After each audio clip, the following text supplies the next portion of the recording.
Howdy, howdy. My name is Will Servady, and welcome back to my neck of the woods. Today, we are back with more Slay the Princess. Yesterday, we filled out some of, one, we got the missing second chapter vessel, being the Beast, and we started to fill out the chapter 3 vessels, ending with the Princess and the Dragon. Yeah. So, let's get right to that.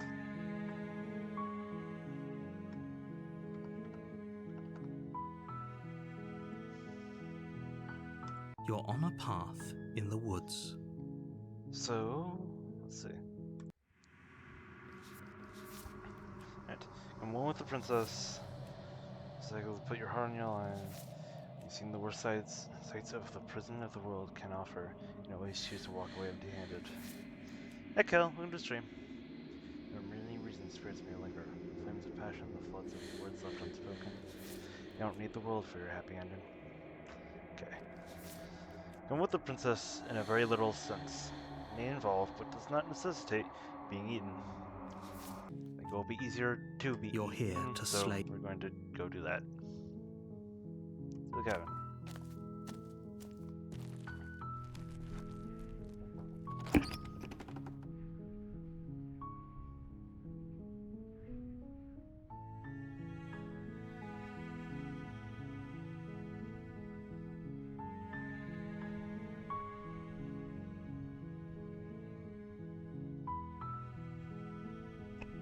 Sorry about that. Alright, if I remember correctly,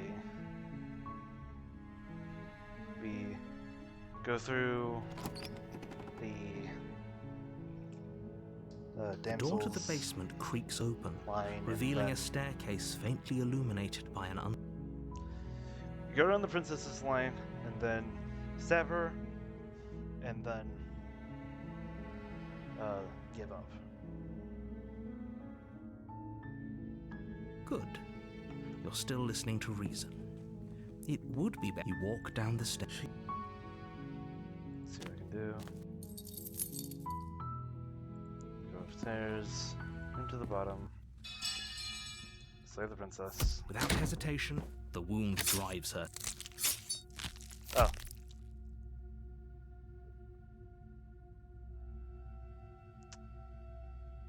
Though your nerves are seizing with pain, you know you've done your fair share of damage as well, your blade having left deep gashes in the princess's back.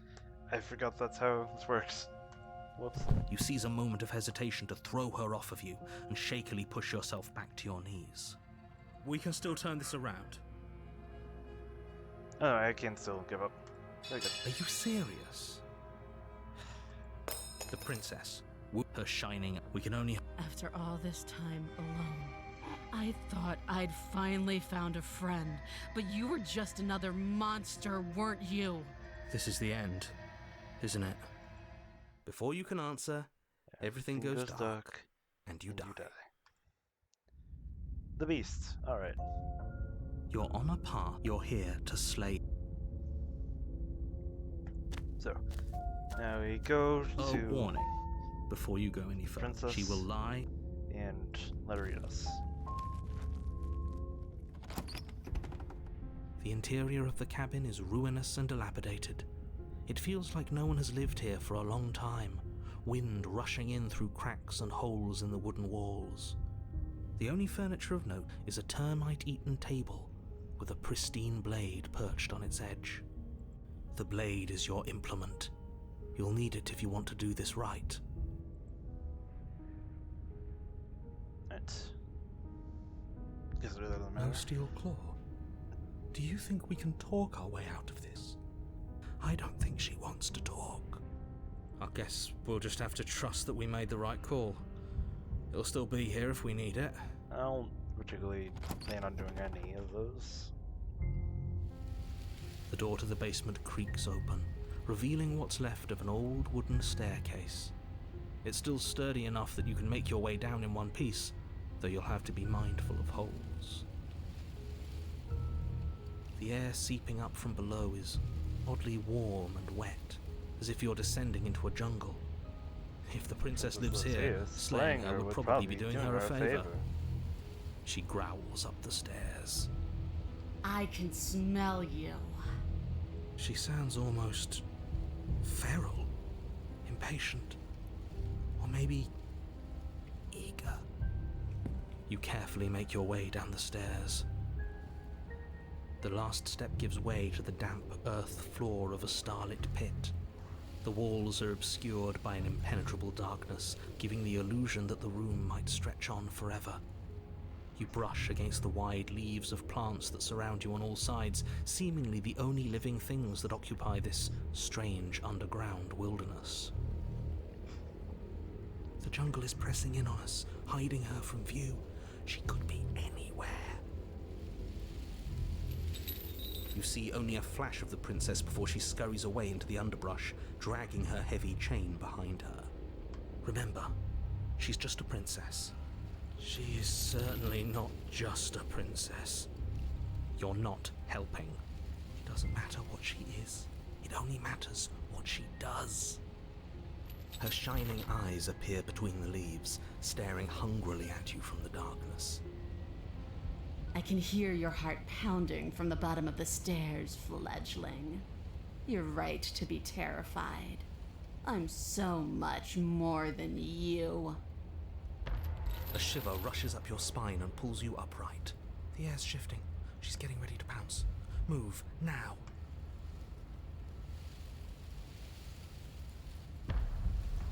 Where? Don't you hear that clicking? She's in chains again. We're fine. You're about to attack me, aren't you? I can see right through you. We have to kill each other. You know that, right? Move or stand still. You hear that clinking? She's in chains again. We're fine. Move. Oh, okay.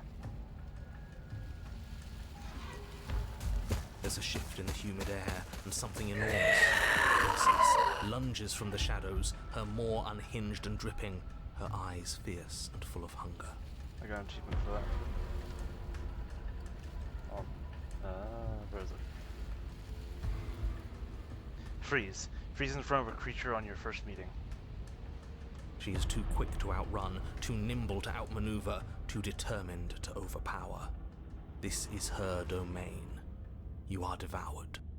I guess that's it then, isn't it? Unfortunately for you, no. This isn't it. You are in a dark and caustic place. A thick, fibrous lining constricts around you, its slick surface impossible to grip. Your hands scrabbling uselessly at your surroundings as they compress in on you. Your lungs can barely expand in such a tiny space. Not that the humid, finite air grants you more than a few shallow breaths at a time. Is it too late to go back? The liquid pooling beneath you starts to seep into your skin. You itch, then sting, then burn as the acid begins its slow work. When I killed you, I tried to leave this place, but it wouldn't let me. You belong down there, it screamed at me.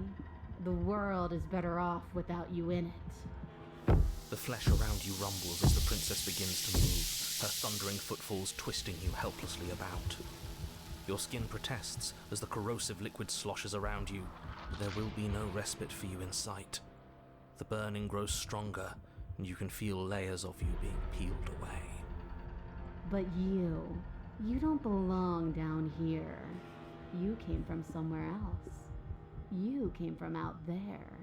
So I consumed your dead heart, and I carried it in my throat, and I draped what was left of you on my back, and I threw myself against that door.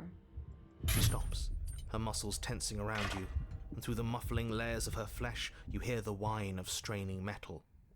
And with a pop, she lurches forward, your body lurching right along with her.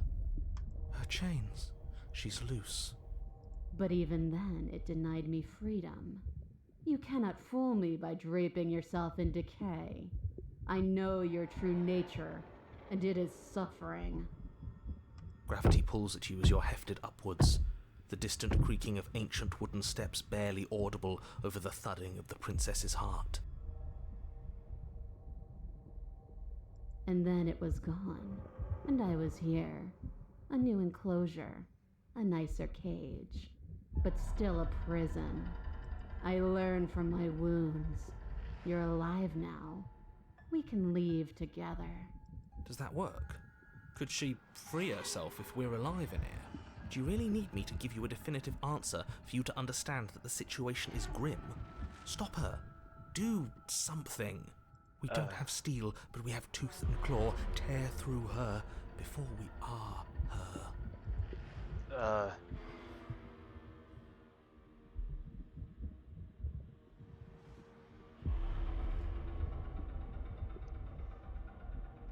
Can you talk to the cabin? Could you have asked me before swallowing me alive? Klein bite. Can you talk to the cabin? I understand it, and it understands me. Talking is for those who don't know how to listen. Your body is violently jostled, the disruption causing burning skin to slop from raw muscle, and you hear what you can only assume is the princess pulling against the door to the cabin. The cage is still locked. Yeah, I don't think we can talk our way out of this. We are drowning in death. There's no more space for words.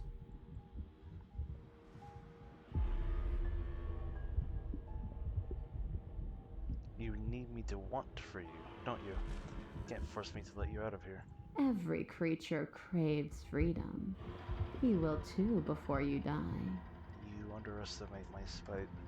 The pulling returns to banging as the princess desperately throws everything at the cabin door. Your flesh screams as your reddened, spongy body is hit with fresh waves of blistering acid. I don't like the noise. You can't hold me forever.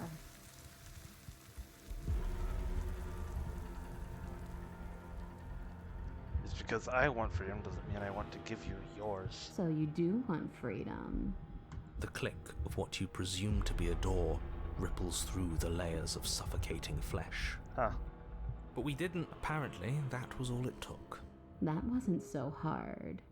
You feel her take another massive step, and then another, and then... Dissolving will. Free a creature under immense duress. And then... It's gone quiet, hasn't it?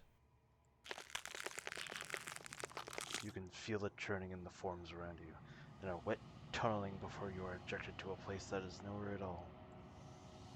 I guess I don't need you to be a part of me. How lucky for you. This place is cold.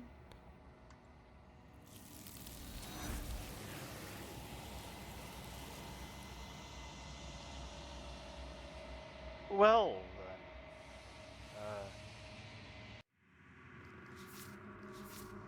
Well, I blew that one. Okay. She's gone. Where did she go?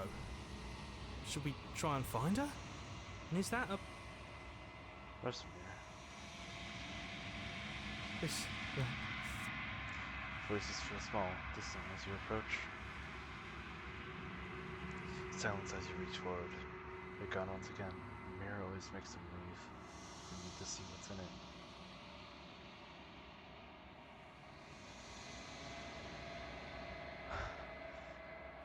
You've withered.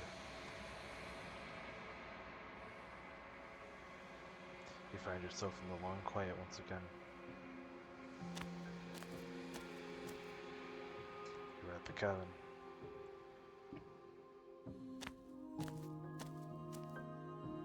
I am a growing chorus of contradiction, a mass of tides ebbing and flowing all at once in more directions than my attention can bear to hold. To look at any one is to shift them all into something new, and to look away is to reshape them yet again. All of me is changing, and yet the rest of me is still the same.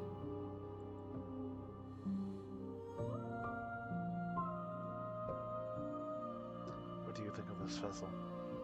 This one is consumed by instinct, a predator pushing those around her to adapt.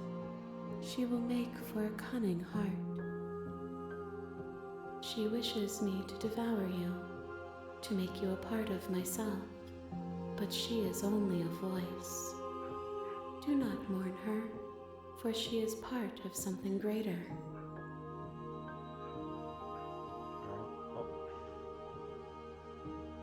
go back. I will be here when it is time for us to meet again.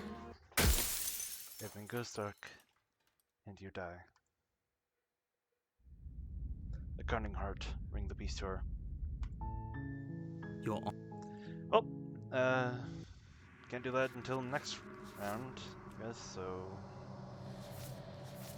Which? Yeah, which time? You're here.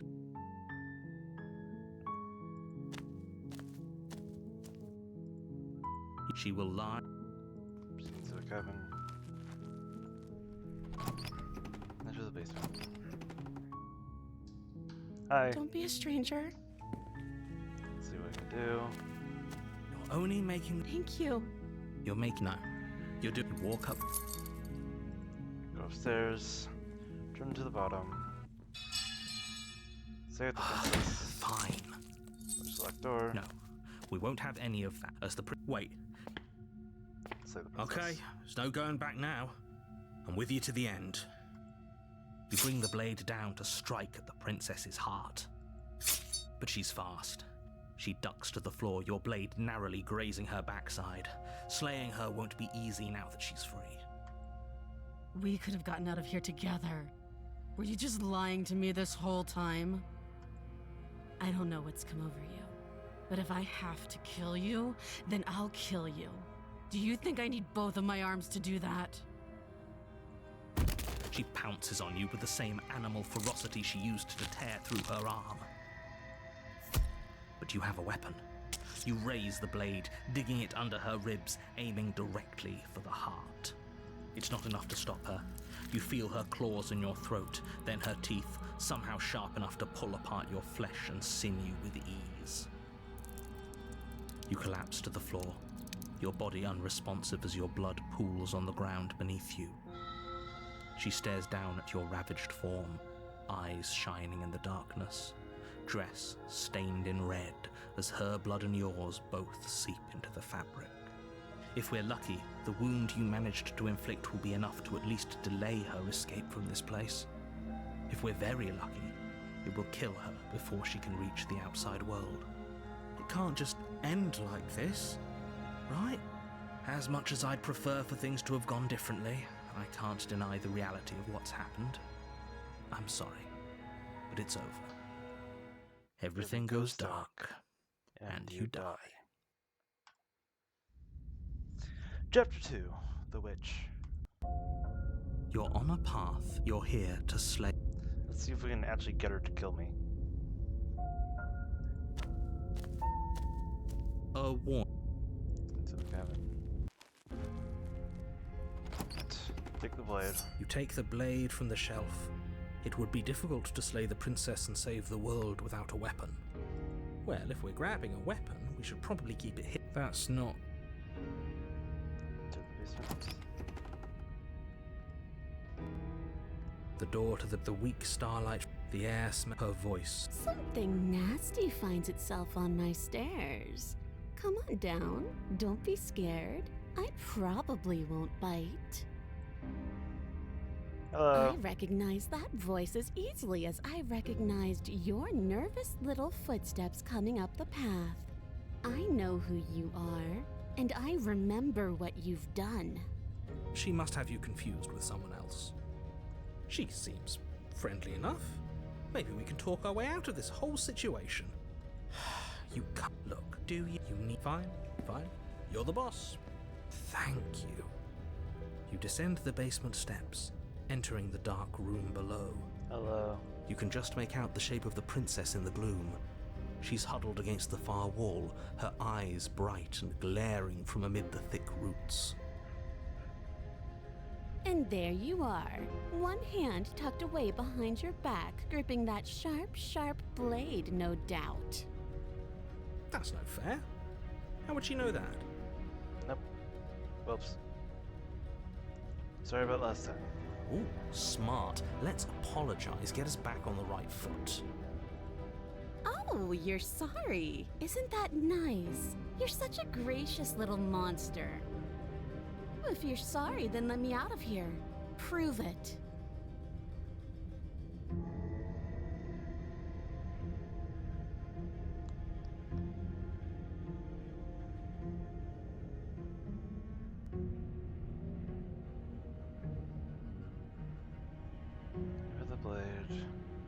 basement. Princess, princess.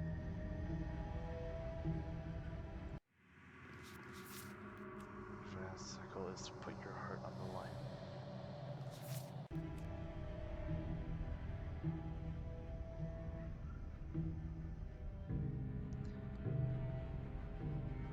I don't want to hurt you, but clearly there's some broken trust. Take this as a gesture of my goodwill.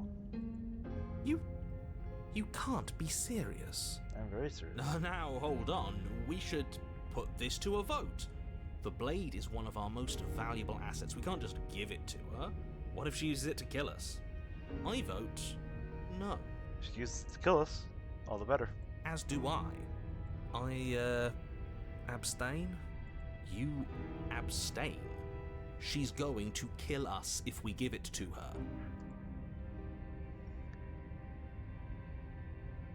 This isn't a democracy. We're giving her the blade. You're going to get everyone killed. You know that, right? But of course you do. You toss the blade at the princess's feet. Yeah, I was expecting. She eyes it with suspicion before kneeling down to pick it up. I wouldn't have done that. Why did you? You hear a clanging of metal against the dirt floor, and the chains fall from the princess's wrist. Oh well. She could have gotten out of those the whole time. That sneaky little... A woman after my own heart. It's a shame we just gave her a weapon, because if I were her, I'd use it on us right now. Luckily for us, you're not her. Oh, we sure think alike, though. I can promise you that. Whatever you say next, you better make it count. She creeps forward, taking one cautious step at a time until you and she are face to face. What do you think happens now? That's up to you. That's why I gave you the blade. I chose last time and I regret it. Now it's your time to choose. We're both scared and we're both hurting. If one of us doesn't make a change, we'll probably kill each other forever. You want that? I don't. You can be better than this. You're beautiful. I want to actually save you. And this feels like the only way to do that. To do it. If you're like somebody I know, you're probably going to kill me. Silent. It's up to you. That's why I gave you the blade. I chose last time and I regret it. Now it's your time to choose. Her shoulders tense and her eyes dart away. This is another trick. You're trying to sow doubt, but it's not going to work on me. And then she buries the blade in your heart. Yep. What? No, come on, that's not right. I told you this is what she was going to do. Glee dances across her face as you fall to the ground. I did it. I got you. You... The princess seems to tremble, her smile fading quickly, replaced with concern. Her nervous eyes brim with tears. Why? Why did you let me do this? But you don't have the strength to respond, nor do you have the time. Everything goes dark, and you die. Chapter 3. The Thorn. Past life gambit. Hand your blade. You're on a path in the woods. She stabbed us. She actually stabbed us. I cheated. Of course she stabbed us. We gave her the blade, which, I might add, I voted against. Oh god, this voice combo is gonna be insufferable, isn't it? But the whole point was that she wasn't supposed to do that. The whole point of giving her the blade was to break the cycle of violence, and she just killed us anyway. I guess it really doesn't matter if she killed us though, right? We're back here, which means that everything's fine, or fine adjacent. Maybe she won't be as keen to betray us this time. We've already proven to her that we can change. Maybe that's all it'll take to show her that there's another way to do things. You know, maybe you're right. In which case, I suppose the only thing to do is to get back to the cabin and give it another try. Give what another try exactly? You are aware I've been listening to you, right? Like that changes anything. We all know the game is rigged. It doesn't even matter if she's nice this time. I'm sure he'll find a way to turn us against each other. Great. So you've obviously been here before, since you apparently died at least once. Twice, actually. Sure. Twice. Then I'll spare you the little introduction I had planned. You already know about the princess, and clearly you already know that she's dangerous. So don't muck this up. It's bad enough that this isn't your first time through.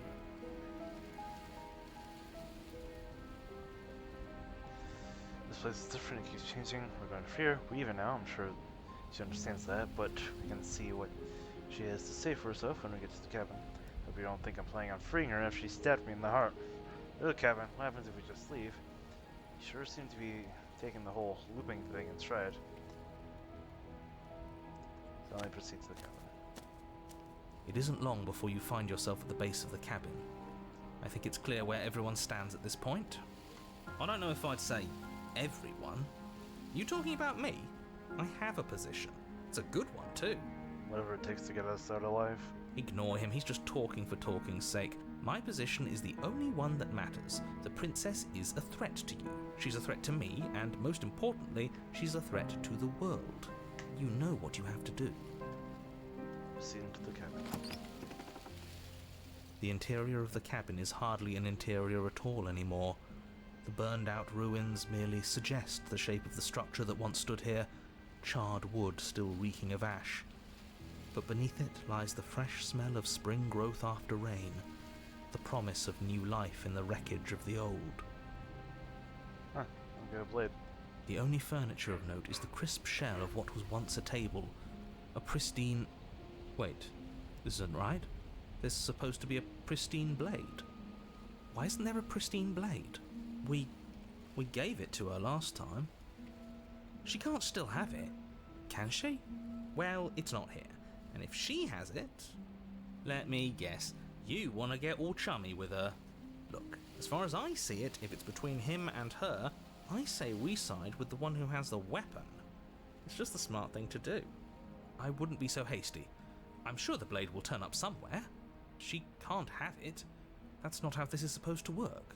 Of course we don't get to make a choice about the blade. Every single time we come back here, something has to be different.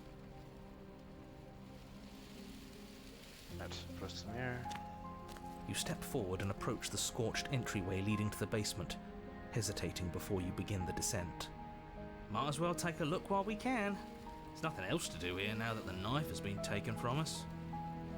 Open here, clean. You reach forward and wave your hand through the hollow entrance leading to the basement. What are you doing? Figures. Well, seems like the only way to go is forward, isn't it? Yes, that's where everything tends to be. Let's just put on a good face and have our wits about us. Into the basement. You step through the frame of scorched wood and make your way into the darkness below. The stairs to the basement are covered in a fine layer of gritty ash. The air still feels warm, as if the fires that ruined this place had only recently been extinguished. Yet fresh shoots of thorny branches are already weaving themselves through the soot-covered earth of the walls around you. Their spines point courteously down towards the basement, so you're able to brush past their jagged points with ease, at least on the way down. But you don't need to think about the way back up just yet. That's a matter for after the world's been saved. I'd say this feels like a trap, but you practically said as much. Yet you still want us to keep going. They're only thorns. I'd say getting a few scratches in exchange for the lives of everyone in existence is a fair trade. I'm sure you'll manage. Her voice, worn down by pain and suspicion, hobbles up the stairs. I can't get away from you, can I? You betray me, I kill you, and you come back. You let me kill you, and you come back. I don't know why you let me do that. I don't know what you want from me. I want to figure out a way out of here for good. I know what I want, and you really choose to come here. I want to free you. I mean it. Just want to talk. Really talk. Just want to talk. Really talk. I think you know how this goes. I'm down here and I can't leave. So, come down and talk. It's not like I can stop you. Proceed down the stairs. You continue down the basement stairs, brushing past the smooth edges of thorns that grow more and more plentiful as you make your way forward. You step out into what was once a vast open cavern, now overrun by briars and prickles and thistles, the space thick with hostile vegetation. At the heart of it all, encased in a tight weave of vines, is the princess, her bloody, trembling hands clutching a pristine blade. Hey, would you look at that? She has a pristine blade. Did you know this was going to happen to me? Are you here to watch me suffer? Are you here to laugh?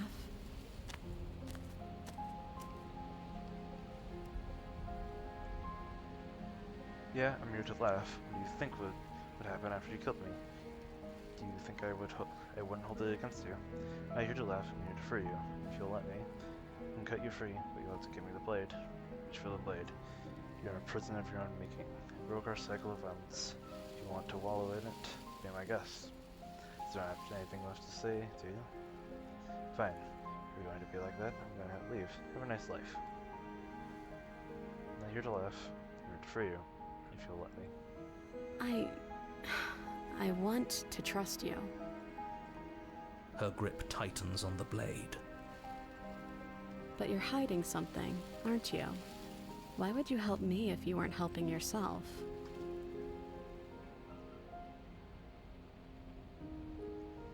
You're not the only one who yearns for freedom and is trapped here as you are, and we need to leave together. The princess clutches the blade closer to her chest. That sounds nice. I'm so tired of the bad blood between us. But it's hard to let it go.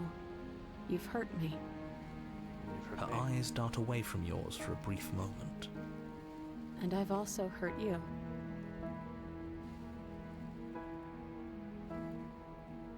Can you take the blade now? Her eyes briefly meet yours, then dart back to the floor. She hangs her head in resignation. Okay. Reach for the blade. You reach towards her bloodied hands, laying your palm on her trembling fingers. For a moment, she clutches it even tighter, her knuckles going white with the effort. But then the tension fades. Her grip finally loosens and she allows you to take the weapon.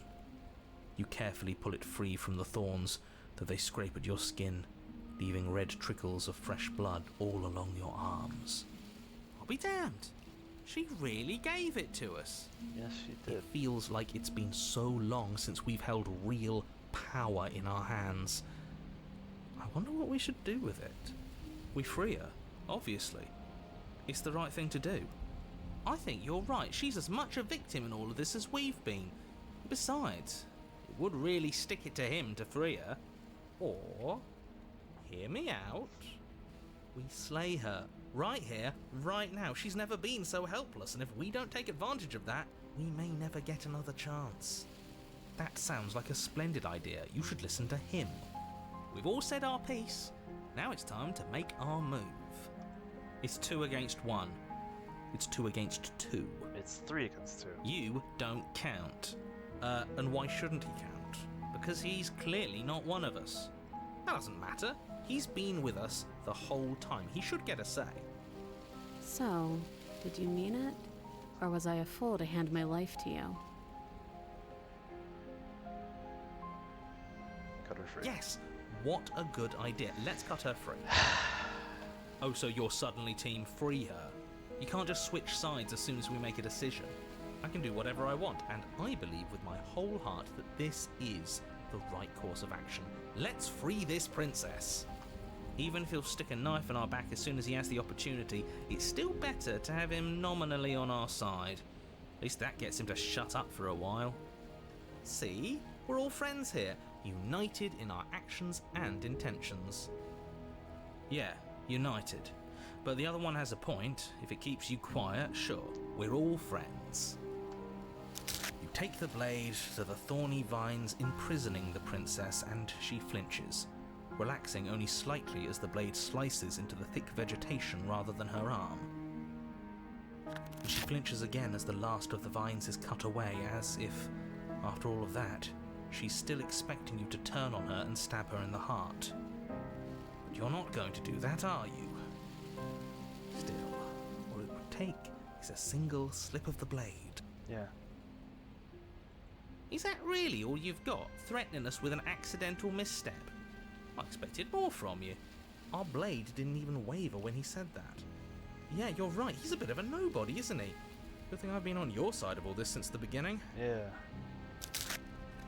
The princess falls into your arms, tears streaking down her cheeks. I can't believe you're making me describe this. I hate you. You actually meant it. You rescued me. Of course I did. She smiles, her hand slipping into yours, and the two of you rush to the basement stairs. Shameful, really, that the same thorns that so graciously allowed you downstairs are now blocking your only way out. Yeah, I saw that coming. You're getting desperate, aren't you? Even more proof that you can't actually do anything to stop us. We cut through those other vines just fine. They're only thorns. I'm not afraid of getting a few scrapes. I'm not even sure we need to do any cutting. We can just move them out of the way. What a pathetic showing, really. A few pointy sticks can't keep us down here. We're both meant for so much more than this. Cut into them or step into them. I'll step into them. As you step into the thorns covering the basement stairs, they yield. Both you and the princess ascend the stairs without obstacle. This is unacceptable. The second you step out of this cabin with her, the world ends. Do you hear me? What did the world ever do to you to deserve this? It feels so good to hear you say that you're admitting you've lost and we've bested you at your own game at last. I don't care what happens now. That's all I've wanted. You and the princess hesitate at the cabin door. This is your last chance. We've already made our decision. We're finally leaving here together, aren't we? And all we had to do was trust each other. It wasn't easy, but I'm glad we finally could. Step into your freedom.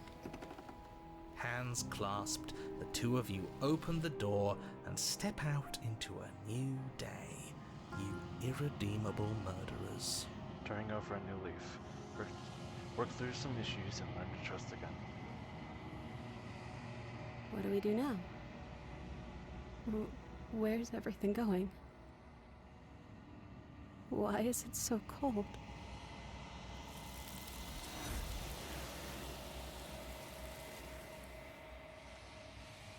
Yeah, I get the chance to respond. Nor will you ever. It's time to leave. Mary returns. She's gone. And there's that mirror. Brush the mirror. You brush the mirror.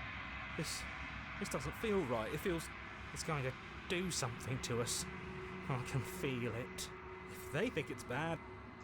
The voices feel small, distant as you approach. Silence as you reach forward. They're gone once again. The mirror always makes them leave. You need to see what's in it. You run around. Find yourself in the long quiet once again.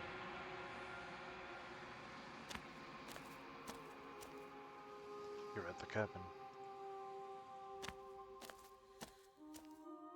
There's a world beyond the endless walls of the long quiet. We're supposed to be there. Do you know what we'll find out there?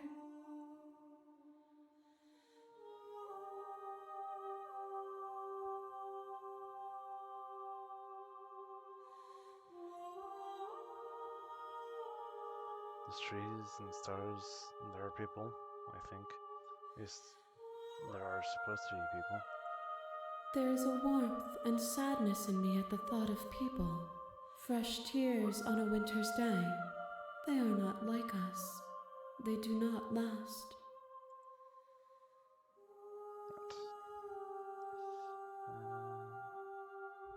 Do you have thoughts on this vessel? This one yearns for connection she feels she doesn't deserve. Even when shown compassion, she hid herself away. She will make for a cautious heart. Do not mourn her. She isn't alone anymore. I'm ready to go back. The next time I see you, each of us will finally know what we are. Hazel2580, welcome to the stream. Not much. What's up with you? I will be here, waiting for you. Everything goes dark, and you die. Close heart, ring the thorn to her. Your Honor? Alright, let's see. You've seen the worst sights the prison of the world can offer. You can always choose to walk away empty-handed. Okay. So, prisoner. You're here to slay her. To the cabin. You- Into the cabin. Take the blade. You take the blade from the... Into the basement. The door to the basement creaks open, revealing a Well, that's good to hear. staircase faintly illuminated by an unseen light in the room below. This is an oppressive place. The air feels heavy and damp, a hint of rot filtering from the ancient wood. If the princess really lives here, slaying her is probably doing her a favor. Her voice carries up the stairs. Who's there? She sounds dangerous. It's almost as if she's the one in charge down here.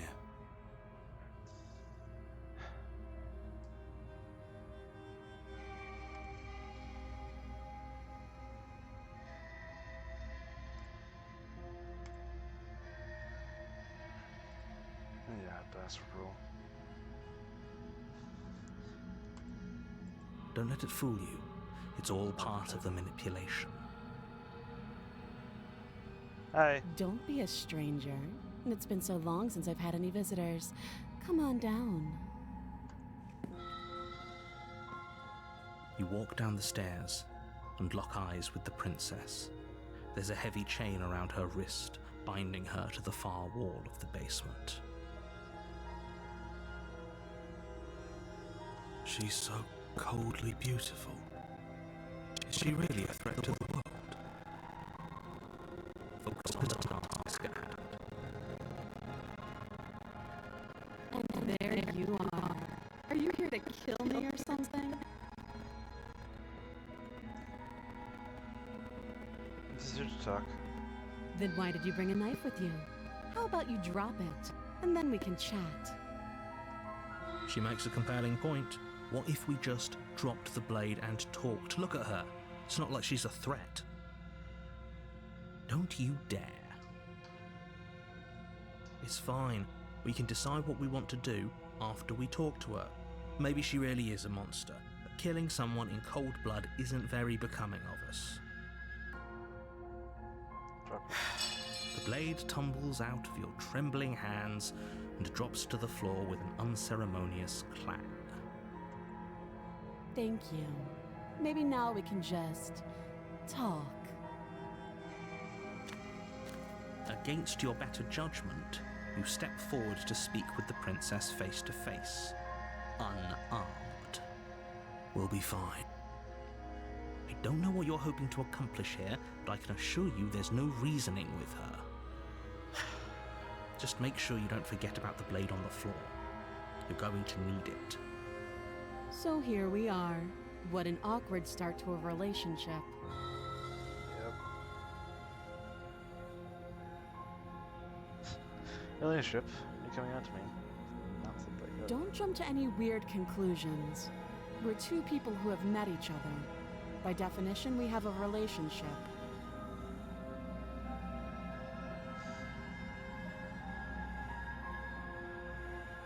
Okay, you're talking enough. Oh? Have you decided what to do with me? Yep. You know why you're here. I'm getting you out of here. Oh, you have to be kidding me. You walk up to the chains binding the princess to the wall and give them a tug. They're large and heavy, far too solid for you to even imagine trying to break them apart. I'm guessing you don't have the key. Unfortunately, not. Maybe it's somewhere upstairs. Doubtful. Whoever locked the princess away down here intended for her to never see the light of day. They wouldn't have just left the key to her chains somewhere in the cabin.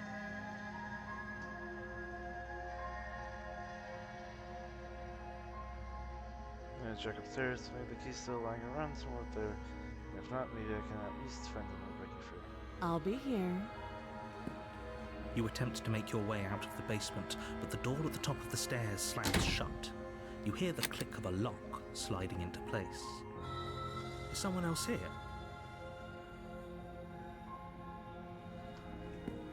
You make your way back to the bottom of the stairs. This would have been so much easier if you'd simply slain her like you were supposed to. Easier for whom? Easier for everyone. I heard the door slam. They locked you down here too, didn't they? Yep. The knife. Pick it up and cut me out of here. Bella, 2025215. Welcome to the stream. You won't like what happens if you do that. Save the princess. Against your better judgment, you place the blade against the princess's arm, just above the massive, unyielding chain. You cut into her flesh. The blade is sharp, and you make quick work of it. Before long, you're able to crack through bone, and she pulls the bleeding stub of her arm through the iron gauntlet. She didn't so much as utter a sound. Free from her bindings, the princess turns to face you, her fierce gaze Doing meeting well. your eye. How is she so composed after losing an arm? It's like she isn't even bothered by it. Thank you. Now let's get out of here. Push the locked door. No, we won't have any of that. The stakes are too high. You can't just let her escape into the world. No, I just can't let her escape into the world. As the princess approaches the bottom stair, your body steps forward and raises the blade. Wait, this isn't fair. You can't just do that. Watch me. Alright. Stop that. I thought this was a little too easy. Your body lunges forward to sink the blade into her back, but the princess swiftly moves out of the way before you can connect. Stop it. Stop resisting me. I am trying to get you out of here alive. And I am quite resolute to die here. The blade. Move the blade. You're doing your best to help me, aren't you? I can see the conflict in your eyes. I'll make this quick. She steps forward and pries the blade from your rigid hands. Maybe I'll see you in another life. And then she slits your throat with an almost clinical ease. Her face remains unchanged as she watches you collapse to the ground, blood flowing from your butchered neck. This is the end, isn't it? I'm afraid it is. Everything goes dark, and you die. I hope it was worth it. Chapter 2. The Prisoner. You're on a path in the woods, and at the end of that path is a cabin. And in the basement of that cabin is a princess. You're here to... Yeah, we're... Proceed to the cabin. A warning before you go any further. She will You will lie, she will cheat, and she will do everything in her power to stop you from slaying her. Don't believe a word she says. Yes, don't believe a word she says. Just go in, take the knife, and do what you're supposed to. Wink. Wink. Did you just say wink out loud? No, I didn't. Wink. Just ignore this clown and focus on the princess. Proceeding to the cabin.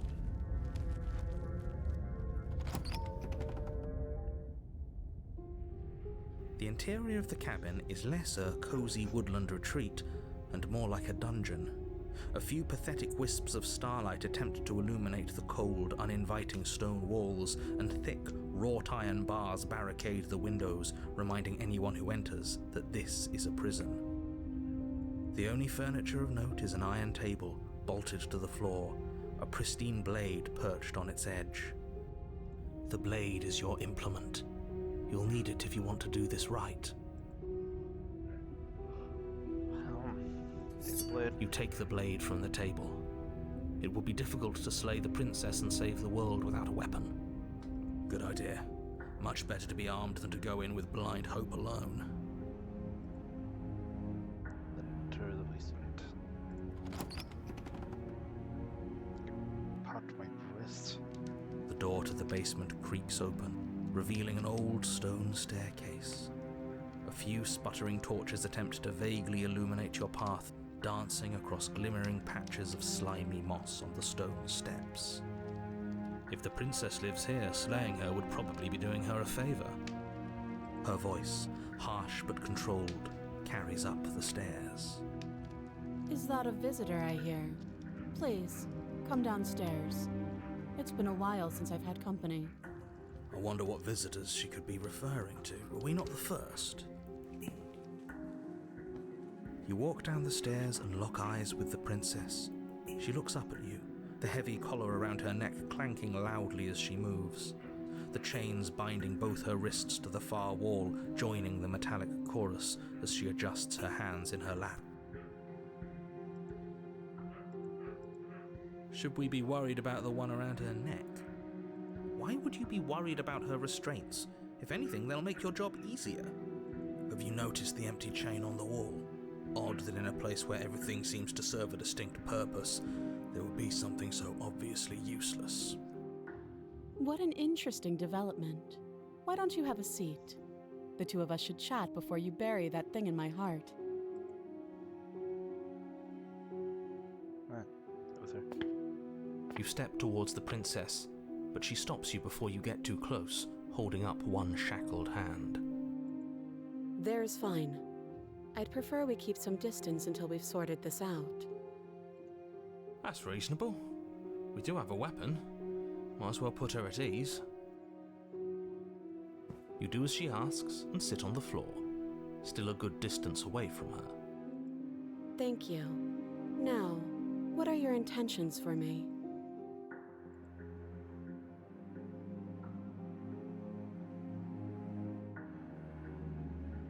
The other chair on the wall. What is it for? I don't know, but you could always try it on. Maybe it'll fit. I hope I don't actually have to say this, but please don't lock yourself in chains. We need you ambulatory if you're going to save the world. I am immensely curious. I wouldn't do that if I were you. And why is that? Do I even need to explain myself? It's a shackle and it's one without a key. Do you want to be stuck here like she is? Sounds Or entertaining. what? Is it going to lock the second we put our wrist into it? I don't know. Maybe it will. He doesn't want us to look at it. That's all the reason we need to investigate. But what if he's telling the truth? He isn't. I am. I'm a skeptic here. Against your better judgment, you approach the chain dangling from the far wall. The princess watches you with faux disinterest as you inspect it, though she can't fully hide her curiosity. I don't want to say what I'm supposed to say next. Come on. What is that supposed to mean? It sounds bad. Is it bad? You gotta say it. Yes, it's bad. Come out and say it then. You're just wasting time. Fine. As you hoist the shackle, its heft shifts within your grasp, as if pulled by some odd magnetism. Before you can so much as blink, it practically leaps from your hands, snapping around your neck. Huh. And, as if your situation weren't bad enough, the same magnetism repels your blade, which is flung from your hand and sent skittering across the floor of the basement. Excuse me? Yes? Are we stuck here now? Prison of the mind. Yes. Become your own jailer. Huh, so it does fit. And I guess it doesn't like your knife. We're stuck here together, aren't we? That's funny. What are we supposed to do now? Can't even cut ourselves out. Guess we'll starve. That's horrible. It's not all bad. We learned a valuable piece of information. Don't grab the random shackle. Not to touch things we're specifically told not to touch. No, that there's something special about this loose chain. It's clearly important. That's true. So we're both stuck here. Yep. What should we do now? Wait, I guess. Maybe something else will happen. Maybe not. Do you know this is gonna happen to me? No. No one for small talk, are you? Nope. That's rude. Alright, well, we wait in silence. You and the princess wait in silence, though neither of you knows what you're waiting for. But you're waiting for something. You're waiting for anything. This is so boring. There must be something we can do to get out of here. There must be something we're missing. But there isn't. Time passes. It passes and passes and passes. And the basement of the cabin remains much the same. It is cold and silent. At least the world is safe. It isn't. You're stuck. Too far away from both the princess and your blade to do much of anything. But she's not ending anything. She's just sitting there. Her very existence is a threat. It harms everything around it. How exactly does that work? It just does. But your line of questioning is interrupted by the passage of even more time. And after that, even more time passes again. And let me guess, the cabin remains the same. If time is passing, the cabin can't be the same. Even if the differences are small, they have to exist. That's just how things work. I suppose you're correct. Things are changing. The differences are small at first, a bit of weathering here, a bit of erosion there. But then they get larger and larger. Hey, has noticed the basement changing? I don't like small talk. Remember? Still rude. Okay.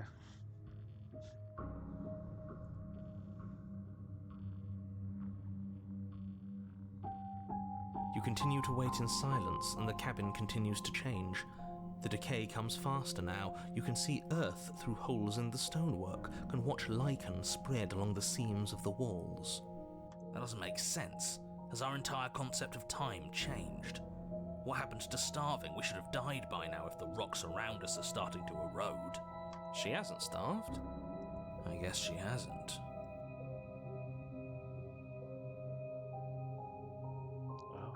Even more silent time passes as you watch roots push themselves through the increasingly porous walls of the basement.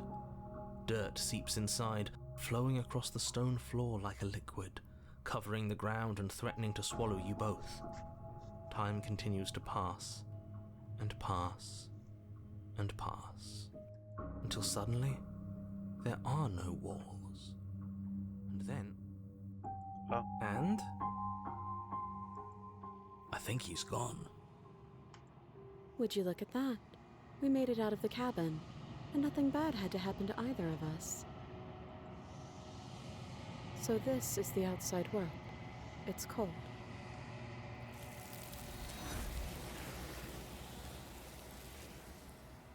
I was not expecting that to happen.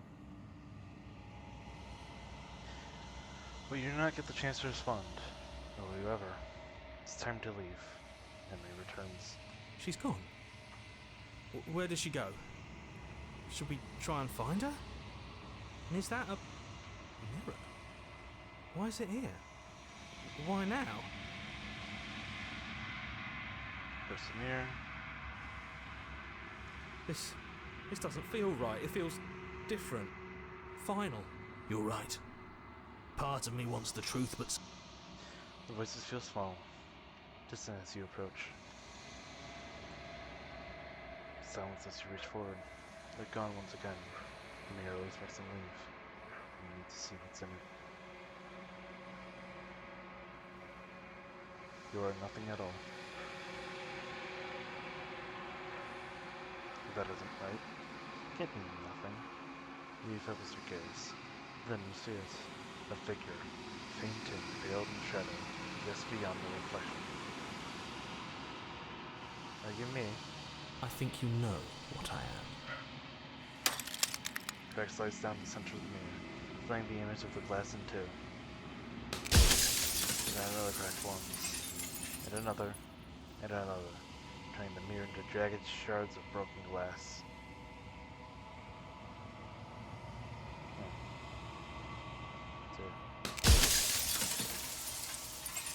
You don't need answers from the thing that lives in the mirror.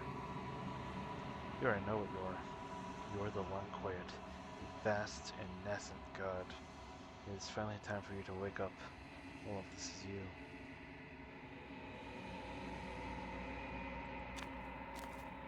A patient heart. Read the prisoner to her. When you arrive at the heart of things, there is no final vessel for you to bear witness to. There is nothing for you to find.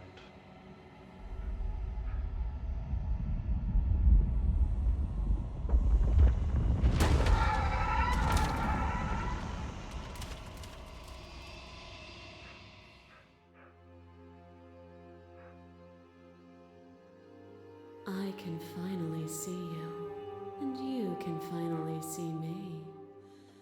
It's been so long, and my heart has ached for this moment. I've missed you dearly. What happens now? Ever the passive player, always reacting and never acting. But it's woven into your nature, isn't it? When the echoes spun us from one into two, he gave you a choice and me a role to play. I am not death, but I contain it in my multitudes.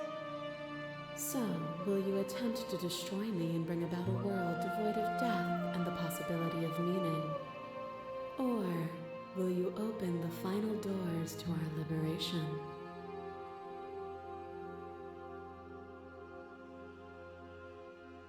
There has to be another way. This can't just come down to me either destroying you or letting you out. I won't do it. If you're saying that, it's because you don't yet understand. But we cannot use words alone to grasp at things that words cannot express. And you cannot rationalize with logic that which defies it. Violence and passion are dances that both of us know well. If this is what it takes to enlighten you, then so be it. To question everything is to deny the truth in front of you. By believing in your suffering, you make your suffering real. By believing in your limitations, you placed a shackle on your neck. Bound for eternity, you saw the need for impermanence, and it was through that need that you carved our freedom. Without impermanence, the suffering of living things is infinite. Would you strip my gifts away and leave everyone to suffer in the dark? I'll get over it. I'll see at your end at some different time. That would be torture. It would. Our purpose is to be and to experience, and their purpose is the same. To be permanent is to cease. To be paused is to be trapped. A thought is a vine, and some thoughts nurture thorns that bleed the soul, and endless growth that blots your vision and strangles your trust. When I succumbed to myself, you patiently stood by me and cut the thistles that rooted in my skin. Your compassion is what freed us both, but compassion is a thing that must be nurtured. And you cannot nurture that which cannot change.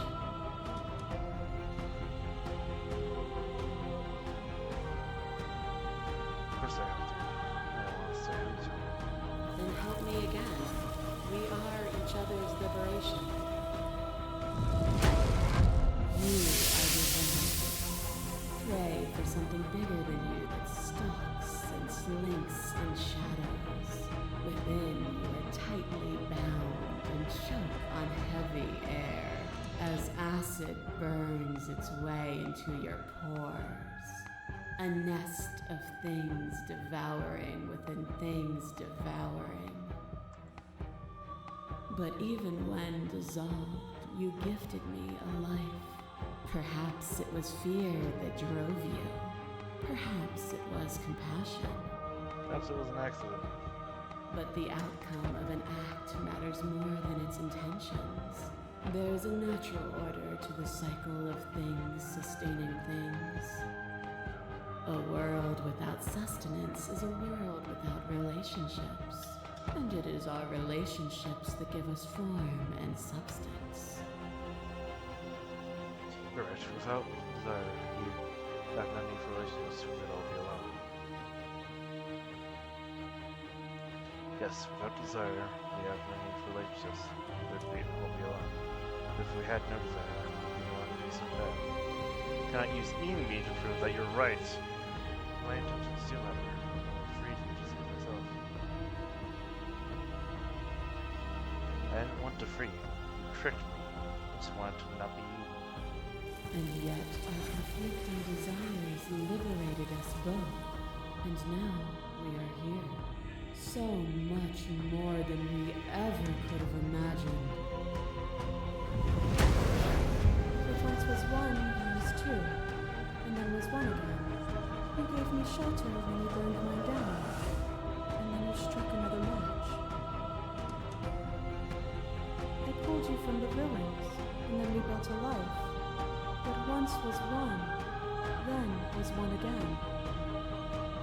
The peace didn't last. The worm in your heart came for us. It took you from me, but you took me with you. And together we both left. What once was one, then was two, and also one again. You and I are bound together. To rid yourself of me would be to leave yourself forever incomplete. I wish I could leave with you, now like we did then. I miss being so close to you. Just because we're bound together doesn't mean I can't be whole without you. That's terrible. I never want to be so close to anyone ever again. I want to get pulled into you. I'm not trying to save the world. I want to get pulled into you. Just didn't like sharing a pie with you. You rewarded me with more of what I didn't like.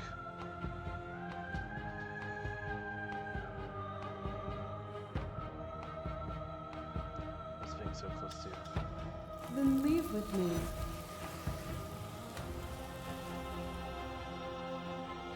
I won't leave with you until you see things from my perspective. If you need more time to open your eyes, then I will give you all the time in the world. You are weightless and alone, suspended in the gravity of an idea too great for you to hold. A tiny island caught between the death of the old and the birth of the new. But you did not go quietly. You spat in the eye of that which would claim godhood, and through that defiance, you bound us both together. Without me, there are no externalities to resist. And without you to resist me, there can be no externalities. It is struggle that carves meaning into consciousness.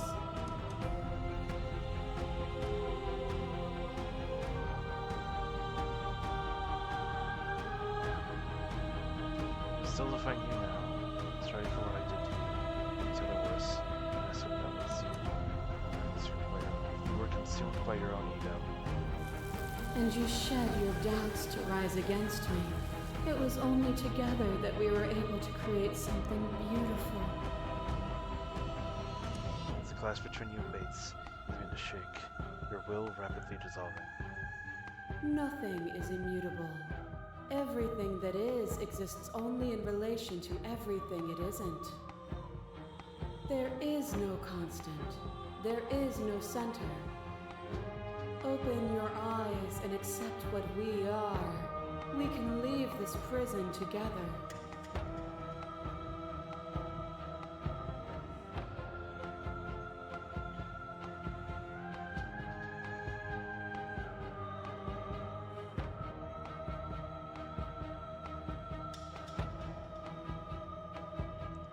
I don't know what the answer is.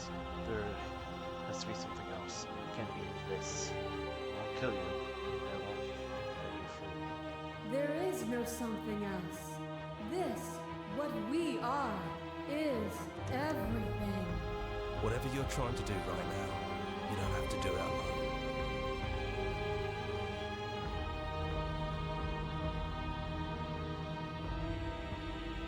She's too many things all at once out here. If you want to get through to her, you need some way to get through all of that divine confidence. There's still a piece of me nestled close to where it all began. I can take you there. I can take you to her heart. It's time to resume our dance. She's relentless, isn't she? Let's make this quick. Are you ready? Then let's go.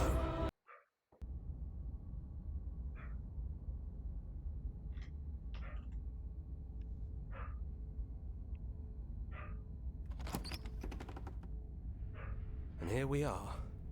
I'd say we were back where it all started, but I guess it's a little after that, isn't it? Do you need me to describe things? Take the blade. That's probably for the best. It's always seemed to give us more options than not. Is the narrator really gone? Yeah, it's dead silent in here. Whatever it was that was left of him, I don't think it could handle you waking up to godhood. Pretty sure he got obliterated.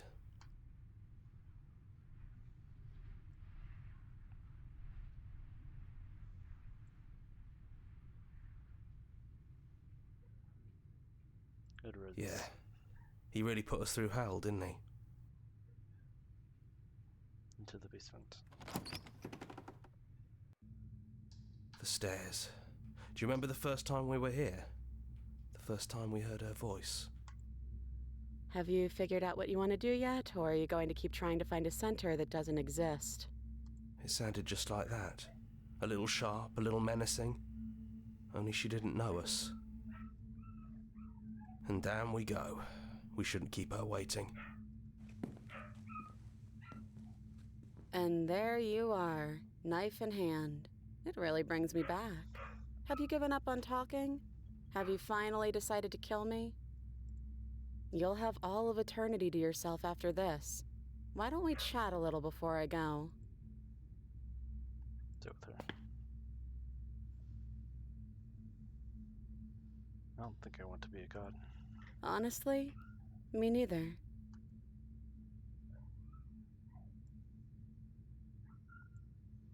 I don't want to hurt anyone.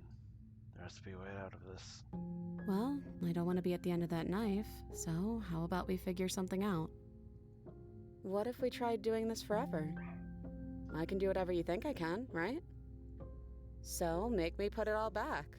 Make me fix whatever this place is and make me wipe our memories of everything that's happened. Make me send us back to the beginning, before we woke up. Before either of us saw the truth. Can she really do that? Are you sure that's what you want?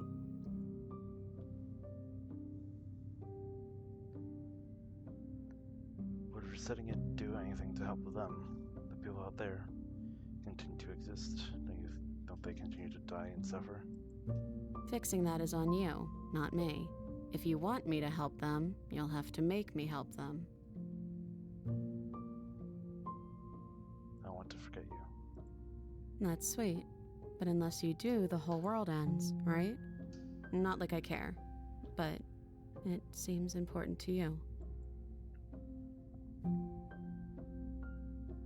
If we're talking about this right now, how do we know we haven't done this before? I don't think that's something we'll ever get to know. But odds are we've probably done it before.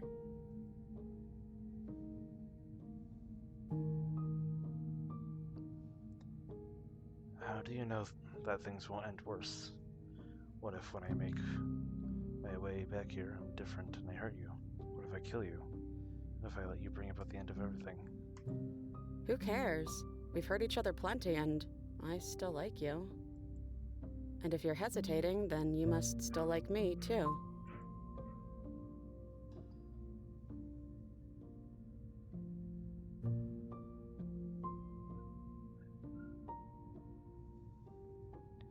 Isn't fair. I want to be here with you. I want to be alone again. Neither do I. But we won't be alone for long. I'll be right here, waiting for you.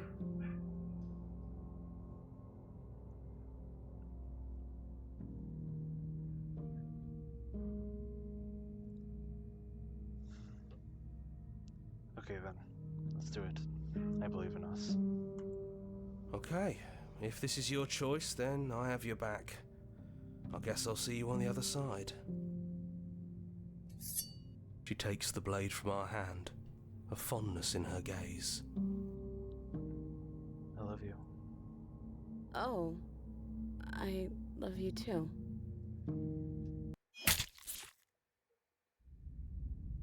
Chapter 1. The Hero and the Princess. You're on a path in the woods, and at the end of that path is a cabin. And in the basement of that cabin is a princess. You're here to slay her. If you don't, it will be the end of the world.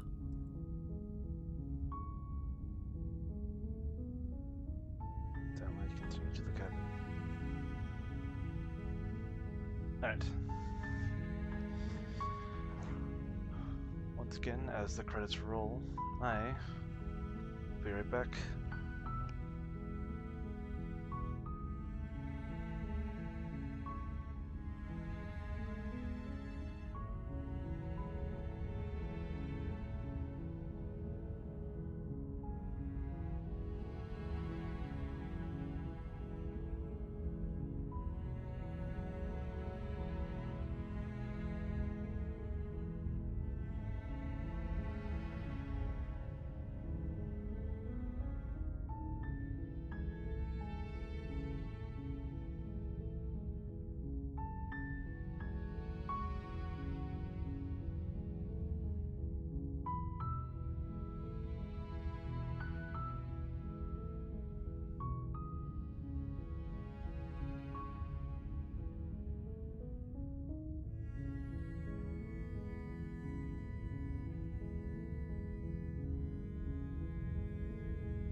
I'm back.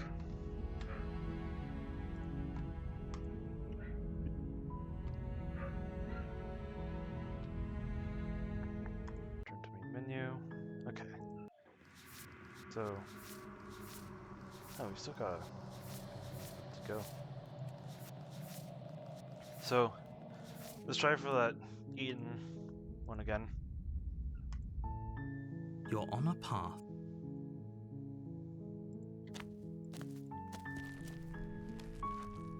Wait. Nope, fuck.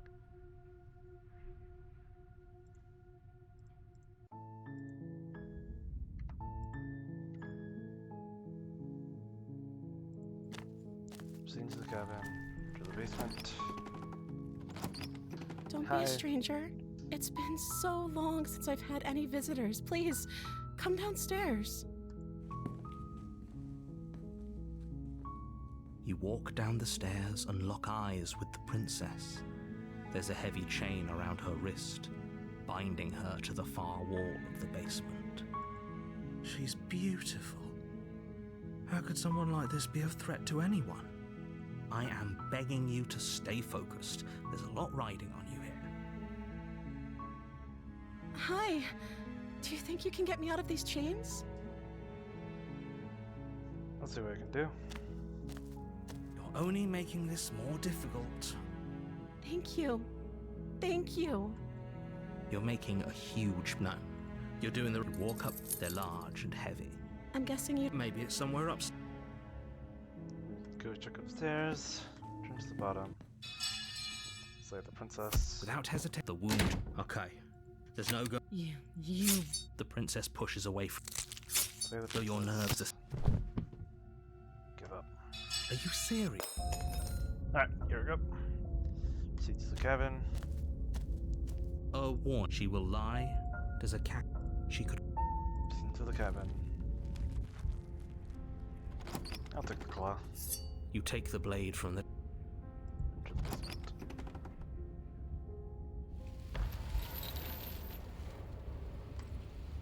There's a shift in the humid air, and something enormous. The princess lunges from the shadow. Or we could use it to make this quick for ourselves. If she needs us in order to leave, we could at least deny her that.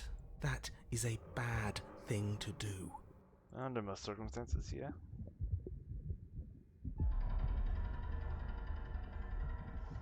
Spit me out or I'll kill myself and no one gets to leave.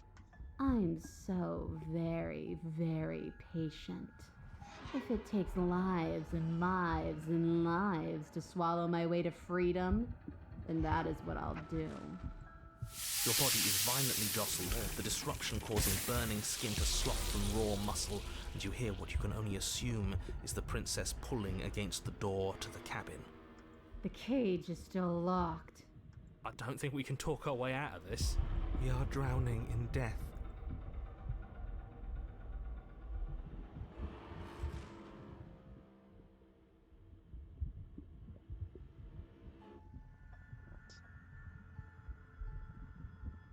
Screw you. In an act of spiteful defiance, you pull your weapon to your throat, your shaking, ulcerous hand clenched tight around its hilt. And then you draw it across your bubbling veins. Your blood flows out, filling the tiny space inside the princess. You start to fade. A waste of a good life. It's better than giving in to her. But in the end, the opinions of stray voices mean little in the grand scheme of things. Everything goes dark, and you die. Chapter 3. The Wild. Here we go.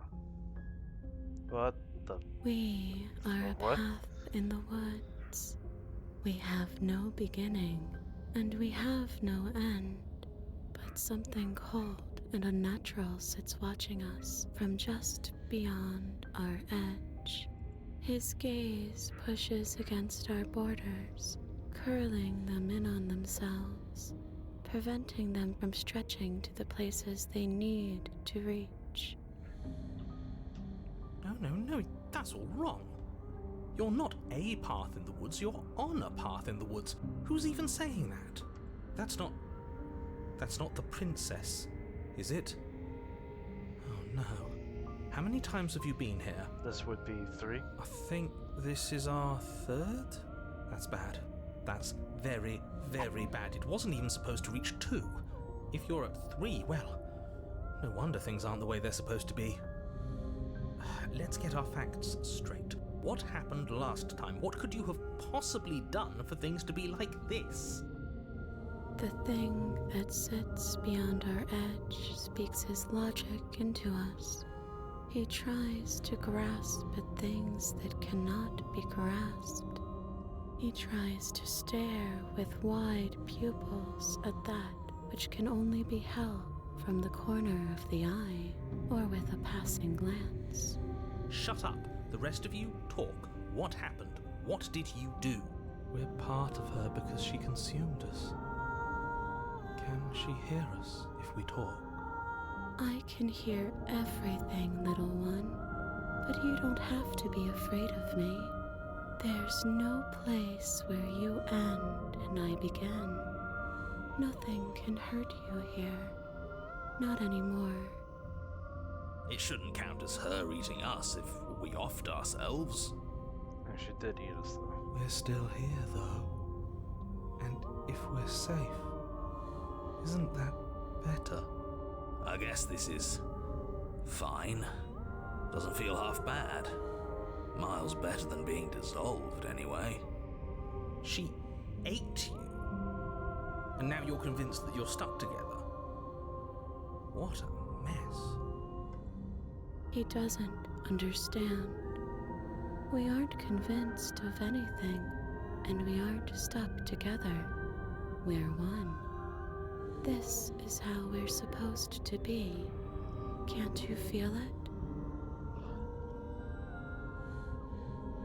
This thing watching us. What is he? I'm not watching you, I'm trying to help you. That's not an answer to our question. I don't know what he is.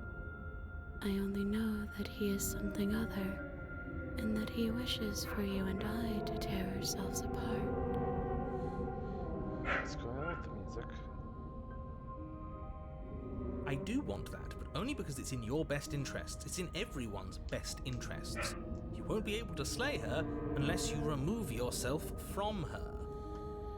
He wants us to kill each other. I don't. I want you to kill her. Don't be charmed by her faux solidarity. You're not in this together. She's the only one who poses a threat to the world, and she's trying to make you go along with it. You don't have to enable her, especially when you have what it takes to stop her. I've had enough of this guy. How do we stop her? Okay, say I want to stop her. What do I do? I feel like I can't do much of anything right now. Why should anyone do anything right now? This is fine. I like being like this.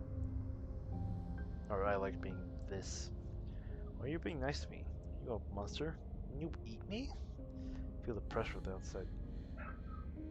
Feel the pressure of the outside pushing in on us. What are we supposed to do about it? Wherever we are right now is an abomination, and I want out. I don't like this. It's supposed to be me. You're supposed to do something that isn't me.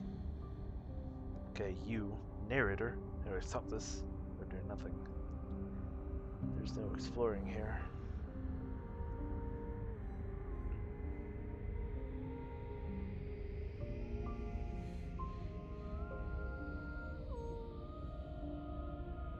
I can feel the pressure of the outside pushing in on us. What are we supposed to do about it? We push back. It may feel like he's everywhere, but presence isn't strength. Otherwise, he would have torn us apart by now. There must be a crack in the walls of this prison. There must be a way for us to be free from him. She's trying to use you. After everything she's done, you should be able to see that. I may not have been around to witness it, but clearly you remember what happened. How about you try remembering how it all felt?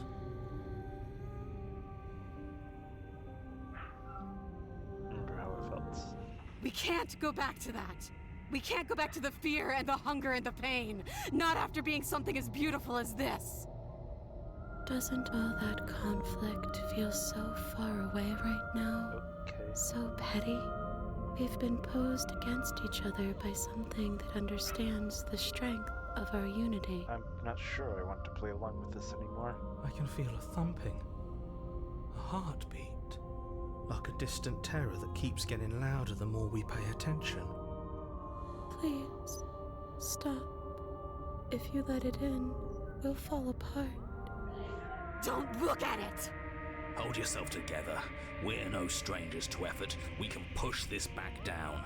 Something might do us in eventually, but I'll be damned if that something is a thought. Gaze at the terror in your heart. Please, don't make us remember how I was. And just like that, you start to fall apart. I can remember it now. I didn't like being eaten. I'd forgotten how much it burned. And the air was so hard to breathe. She didn't care. She didn't care at all. At least we didn't have to sit through it to the end. But I think she owes us, don't you, lads? She barely felt more than a little indigestion while we burned away inside of her. As you remember the terror and pain you felt at the hands of the princess, you start to remember something else, too. You remember that you are a distinct being with a finite form and a mortal body. You can feel it. There is a shifting of the space around you, the infinitesimal movement of your molecules rearranging back into the shape of what you're meant to be. No, I devoured you. I won. I put things back the way they were supposed to be. Some divisions, when sown, can never truly be mended. A cavernous gash rips across whatever it was you thought you were.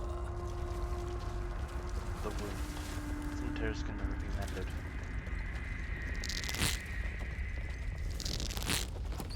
A cabin comes into being among the trees. It approaches, and it swallows your body whole. And then you find yourself, blade in hand, exactly where you need to be. At the center of it all is the princess, a wooden and fleshy heart beating with an unbroken rhythm. You're filled with a sense of purpose. Strike at her. End this once and for all. I feel empty, don't you? This doesn't feel like a fight. This isn't what I wanted. Where's the victory in this? I feel safe. She isn't dangerous anymore. We could leave her. We could both live. Do we have to do this? You have to. You know you have to. I never wanted to kill you. Not really. But we can't be the same thing as each other. I have to put an end to whatever happened to us. You devious little bastard. If you think I'm going to let you free her, you have another thing coming. And that other thing is... We'll just have to wait and find out when it happens. Right. Just ignore him. What's he gonna do? Lecture us into submission? He can talk all he wants. You're tired, aren't you? No, I'm not. I'm... Fine. Whatever. Cut the princess down from the roots that bind her. I hope you're happy. Good luck getting her out of here. No. I didn't think you would do that after everything. It's so cold without you.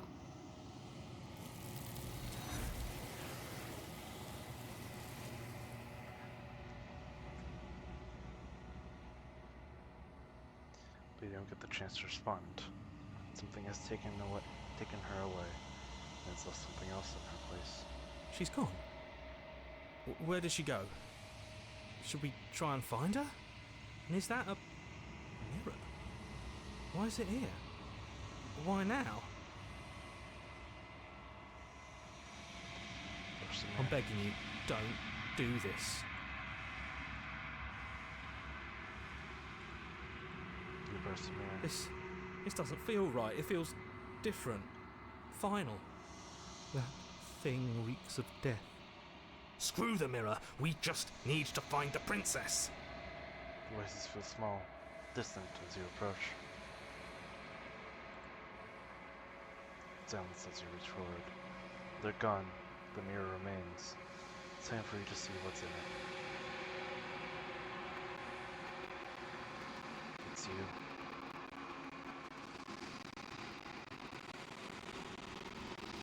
You're alone in a place that's empty. It's quiet here.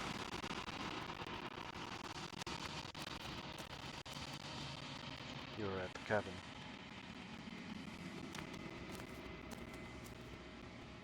Something finds me in the long quiet and brings me the gift of a fragile vessel. The gift of a fragile vessel? Yes, nerves and fibers to feel the worlds beyond, perspectives to make my own. This one is like a shadow of me, a memory of what she used to be.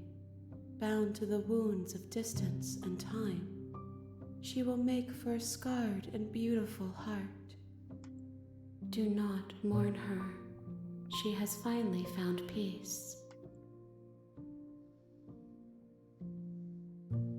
What happens now?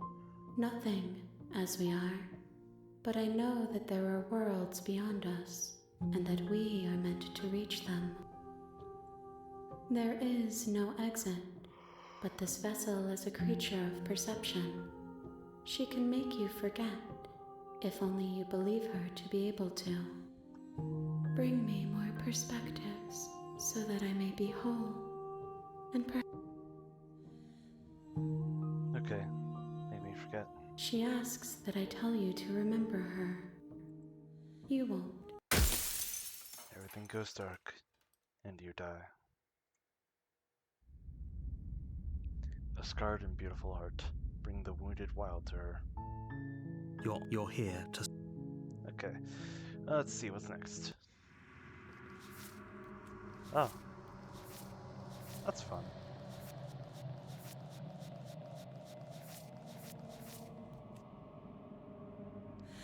That. You've seen the worst sights the prison of the world can offer. You can always choose to walk away empty-handed.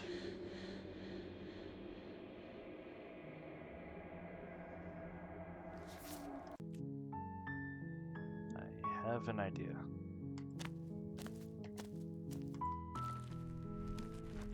You take the blade.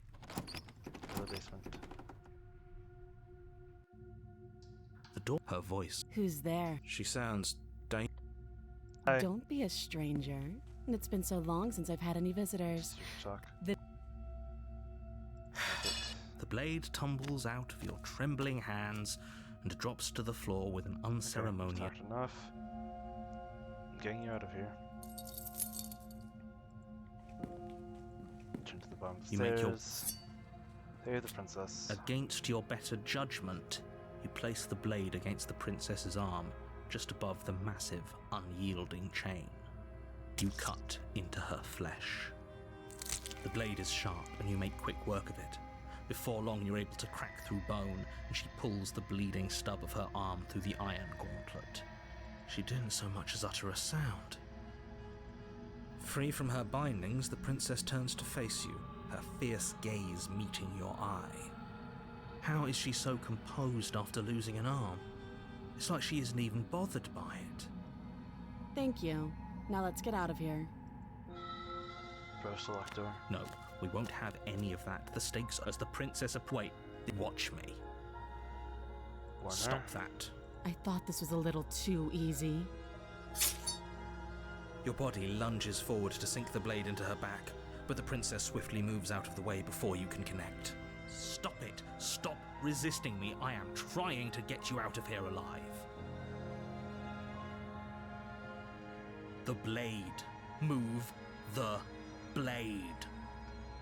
You're doing your best to help me, aren't you? I can see the conflict in your eyes. I'll make this quick. She steps forward and pries the blade from your rigid hands. Maybe I'll see you in another life. And then she slits your throat with an almost clinical ease. Her face remains unchanged as she watches you collapse to the ground, blood flowing from your butchered neck. This is the end, isn't it? I'm afraid it is. Everything goes dark, and you die. I hope it will... Chapter 2. The Prisoner. You're on a path. Yeah.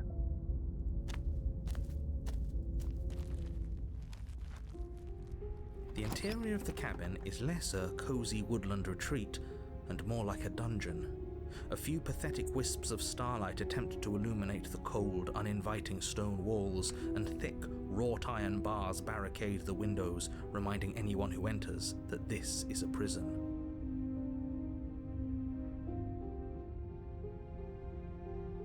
The only furniture of note is an iron table, bolted to the floor, a pristine blade perched on its edge. The blade is your implement. You'll need it if you want to do this right.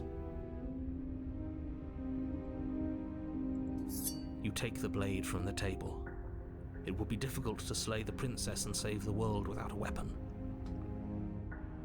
Good idea. Much better to be armed than to go in with blind hope alone.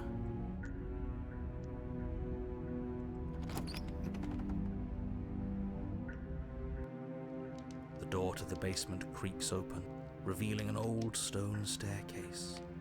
A few sputtering torches attempt to vaguely illuminate your path, dancing across glimmering patches of slimy moss on the stone steps.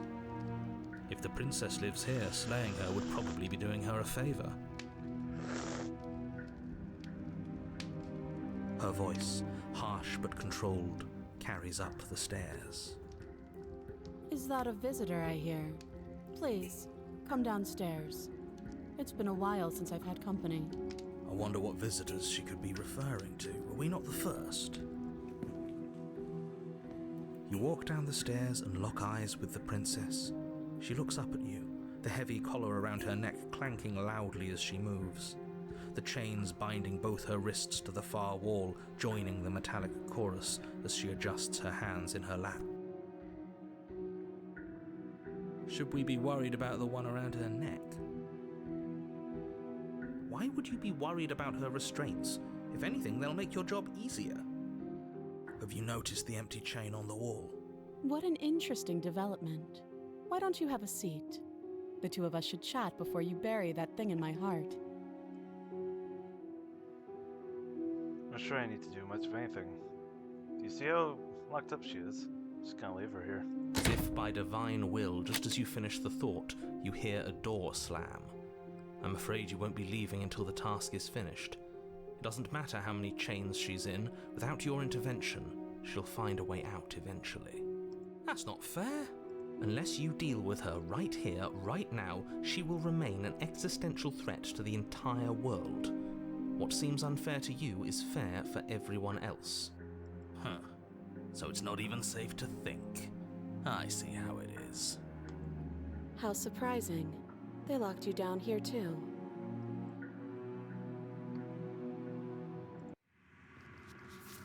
Some of the worst sights the prison of the world can offer. I choose to walk away empty-handed. Oh wait, I know what it is. You step towards the princess, but she stops you before you get too close, holding up one shackled hand. There's fine. I'd prefer we keep some distance until we've sorted this out. That's reasonable. We do have a weapon. Might as well put her at ease. You do as she asks and sit on the floor, still a good distance away from her. Thank you. Now, what are your intentions for me?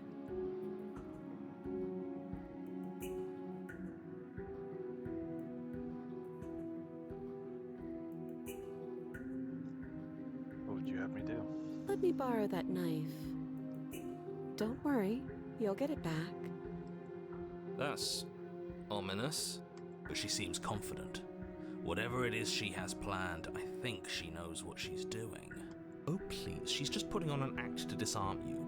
That much should be obvious. In case you need to hear a voice of reason, it would obviously be unwise to give away your only weapon. Though if she isn't bluffing, whatever she has planned might be for her benefit alone. There's no guarantee that what's good for her is good for us. So, what should we do? I don't know. I'm just spelling out our options, listing the pros and cons. Then let me help you. I'll start with the cons. If you're handing her your weapon, the cons are that she might use it to escape and end the entire world. And she might use it to kill you. That doesn't sound great. What about the pros? There are none. The pros are that we can't trust him, possibly even more than we can't trust her. And whatever she has planned could do something to mess with what he has planned. Or maybe they're both screwing us over in their own ways.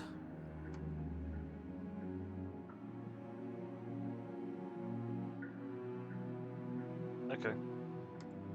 Slide it over. No, absolutely not. I am not letting you hand your only weapon over to the world-ending princess. Until you come up with any other idea, like, say, I don't know, doing your job and slaying her, you remain rigidly in place. Do you think this will work? Interesting that you're only having us remain in place. It's almost like there are very real limits to your power. I don't know what you're talking about. The world ends if we fail, right? Her killing us might not be our only failure state, if you catch my meaning. I don't know where you're going with this. Could you explain? We're asking us to kill ourselves? Yes, explain it. Sure, I'm insinuating that we could kill ourselves. Okay, Ruin cool. this whole thing. You wouldn't. I'm not afraid of dying. Are you? A little. You got your point across. Fine. You slide the blade across the floor. The princess maintains unsettling eye contact as she reaches down to pick it up. Thanks. She pulls up her hair, smiling slightly as she raises the blade to her throat. What is she doing? She doesn't say another word as she cuts into her own neck. No! Watching uneasy sounds. Her eyes stare forward, unblinking, as she saws through skin, veins, cartilage. At last she reaches bone, the blade grinding audibly against her vertebra as it continues to slice its way through her neck. I'll be damned. She's actually doing your job for you. Why would she do that? Huh. So that's her play. Killing herself? She isn't dead yet. Finally, you hear a snap. Her eye twitches. There's an uneasy silence. She remains motionless for a long moment, her twitching eye the only movement in the room, until at last it stops in an unsettling half-wink. Her head twists slowly to the side, flopping to her shoulder, and her neck opens. The remaining tissue is not enough to hold the weight of her severed head. It stretches and tears until finally it falls to the floor, completely free. It bounces a few times before rolling to a stop at your feet. Oh no, oh no, oh no, what did we do? Can we put it back? Please tell me we can put it back. The princess's eyes stare up at you, dead. Congratulations! You saved the world. Huh. So I guess that's it. What a way to go. But she is gone, isn't she? Yep. I hate this. Can we just get out of here now, please? Of course, the princess is slain and the world is saved. Whenever you're ready, you can proceed to your reward. Now hold on, she's dead. So what's the rush? What's your angle? I don't have an angle. I'm just looking forward to putting all this behind us. I'm sure you can understand that. Look, I'm just not ready to put my guard down. It's best to keep sharp. She wouldn't have done all that without some kind of reason. She's left us with this dangling thread, and I need to know why. You're just wasting your energy. The danger has passed, and now we can all relax and enjoy your reward. Leave the basement and claim your reward. Or to claim your Fine, reward. but if we're leaving, then we're taking the blade. I feel exposed without it. Fair enough. With your work done, you remove the blade from the princess's corpse and make your way back upstairs, closing the door to the basement behind you. You can think of it as sealing yourself off from an unpleasant chapter of your life. It's all uphill from here.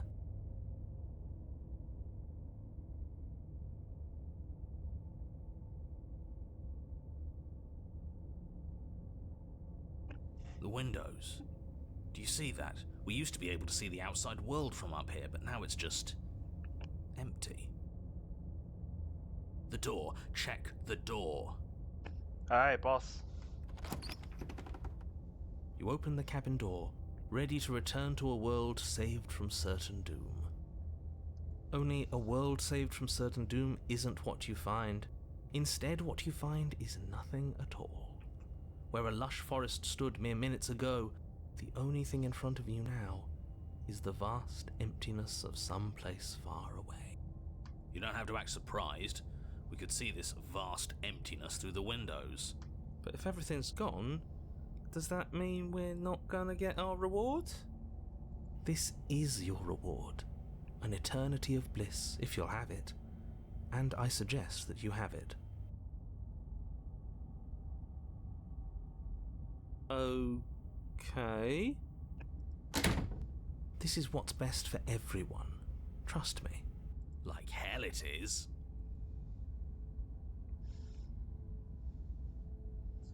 It's bullshit. I mean, let us out of here. What's done is done, and there's no going back now. Time passes. You can't be sure if it's days, or months, or years, or even decades. It's all a wonderful, boring blur. You've never been happier. Decades? No, it can't be decades. We can't go along with this. We can't let him win.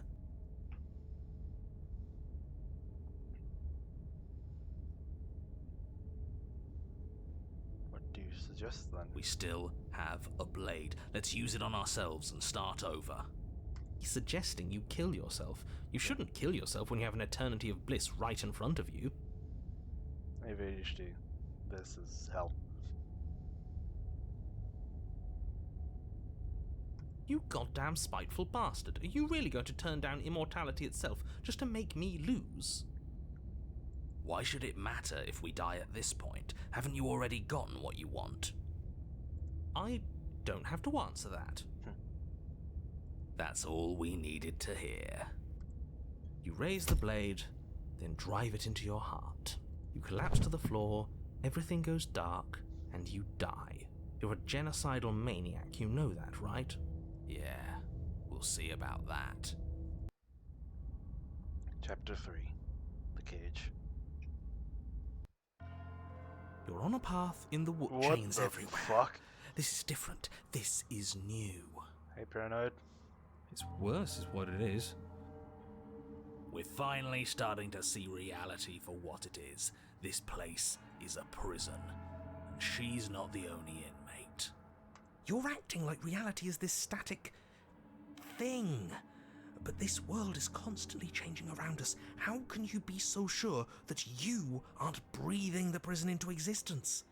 That by feeling the walls closing in on you, that's exactly what they do. What a crock of pretentious bullshit. Reality is as solid as the ground beneath our feet. And if we just examine it, if we apply enough scientific rigor, if we think hard enough, we'll find a way out of here for good. Don't you see? We're already making progress. And what if looking at it is enough to make it change? Where does that leave us? It leaves you exactly where you are right now, and presumably exactly where you've been before. Those are... like... posts for hanging. I'll spare you my full Gallows, introduction, that's right. since you've clearly already heard it at least once, but I would like to remind you that the people in my world are living, breathing, suffering entities, and not pawns for you to sacrifice in pursuit of some vague truth.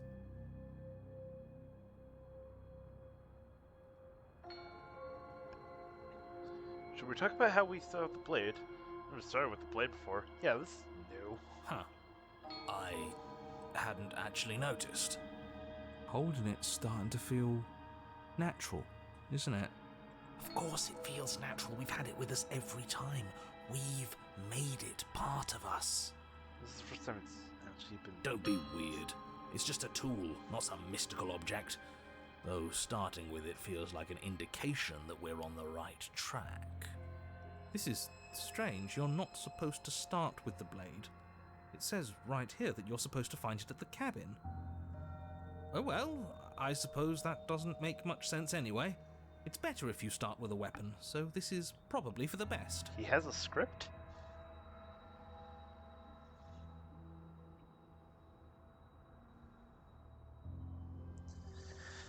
Are you sure we even need to slay her? She cut her own head off last time. I'm not taking the blade again. Toss your weapon to the woods. No way out but through. Let's go see her. Then proceed to the cabin. I'm done with this. No way out but through. Let's go see her. You stand at the edge of a cliff. An abyss yawns beneath you, empty and endless. The only path forward, a rusted metal bridge. The cabin looms on its far side. I think you already know what waits for you within. I dislike this. It's like the world itself doesn't want us to reach her. There's nothing to find out here. Time to check in with the missus. I'm going to pretend you didn't just call her that. See into the cabin. Every surface of the cabin is draped in chains, the air filled with the mock birdsong of metallic clinks. Where there should be walls, you can see only endless ropes of metal, with hooks dangling from their ends. A fitting cage for a monster destined to end the world. There's nothing for you to do but step forward into the basement. You already have your weapon. Your objective awaits. And how are we supposed to get to the basement? I don't see a way down. All I see is a mirror. What mirror? There is no mirror. The only thing of note here is the door to the basement. It clearly serves some purpose, but what? Is there something about us we're supposed to see? Can it be a tool of some kind? Or is it a distraction? Something meant to confuse us? Can we please stop talking about the mirror? I'd rather not spend more time in this room than I have to. It's creepy. Push the mirror. You step out onto the floor, or what should have been a floor. Should have been. Yes, unfortunately, you realise too late that there is no floor beneath the metal. There is only a loose web of chains suspended over some unseen space. An unseen space that you are now rapidly plummeting through. Huh. Nothing's solid here, is it? It's all just a shifting mass waiting for us to drop our guard. Your fall is suddenly, painfully halted as rusty chains pull taut against your skin, their hooks digging into your muscle. You find yourself suspended in what appears to be a vast, dark space.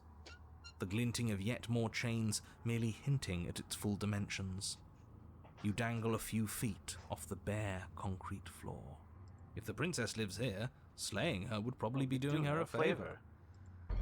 As your eyes adjust to your new surroundings, you make out a figure standing in the gloom, obscured in shadow. She watches you with the stillness of the grave.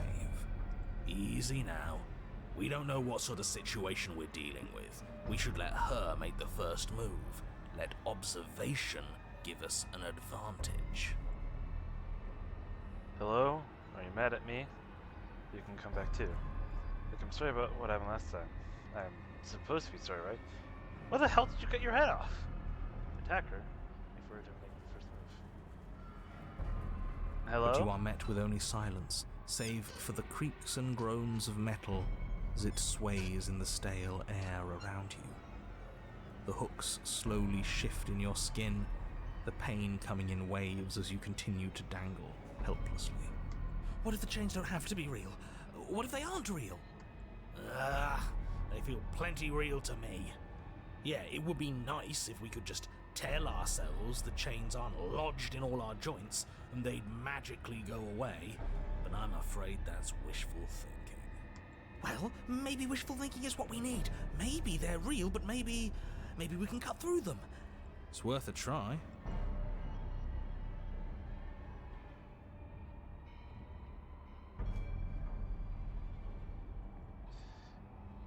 Hello? I'm talking to you. I'm sorry, okay? I'm sorry. Look, I'm sorry about what happened last time. Seriously sorry, right? Screw it. Attack her. Try to cut yourself free. Remain silent. You clumsily rotate the blade in your palm, pressing it against the chains lodged in your wrist. And it slices through them, right? Yeah, what he said. It slices through. Now hold on. Let's not rush to conclusions. How would that ever work? Goddamn skeptic. It just does? It doesn't. Maybe the only reason it isn't working is because someone doesn't believe we can do it.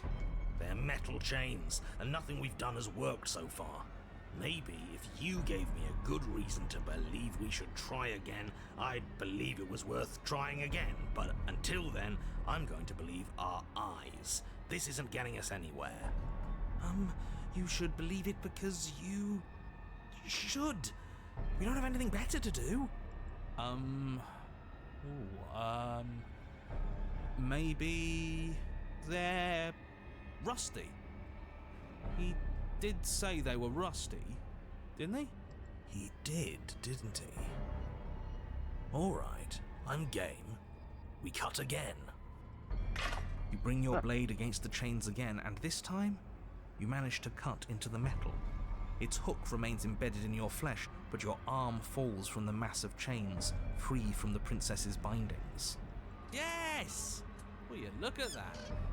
That worked. And why shouldn't the rest be the same then? But before What? you can Oh, make what? progress, the princess takes a step forward. Oh, that's... As she moves, the heavy chains shift, tightening and tearing at your flesh, your joints screaming in agony as the rusted hooks dig deeper. Stars dance in your eyes as the chain wrapped around your neck threatens to choke you. That's her head. In a cage. As your vision comes back into focus, your eyes fall on the body of the princess, finally emerged from the shadows. The body of the princess is a weird way to describe a person. It's only accurate. The form in front of you is a body, draped in raiments of chains, her head dragging along behind her in an iron cage. The head stares up at you but says nothing, and the chains squeeze ever tighter. Just keep going. She's a head in a cage. We're not going to be able to talk our way out of this. The only thing we can do is keep soaring our way to freedom.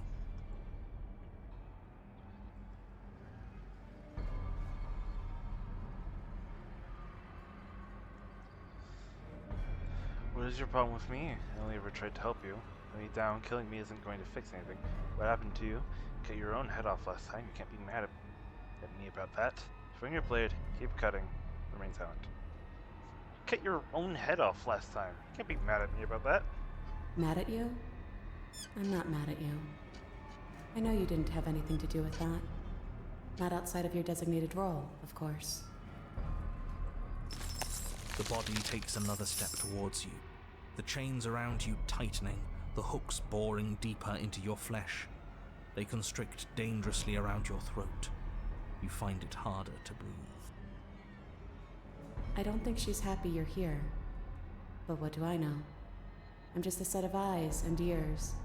I don't make choices. At least not any that matter. Wait, the body is acting separately from you? I don't want to die like this. I don't want to die like this. Somebody do something before she kills us. Please. We're stuck here. What are any of us supposed to do? Reason with her? I don't think she's acting rationally. I think she's lost it. This was all doomed from the start, wasn't it?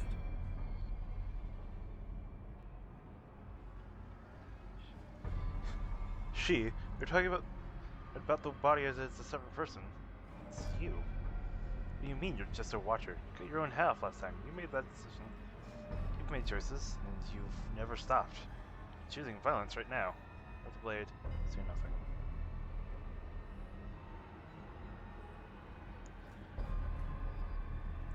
You're talking about your body as if it's a separate person.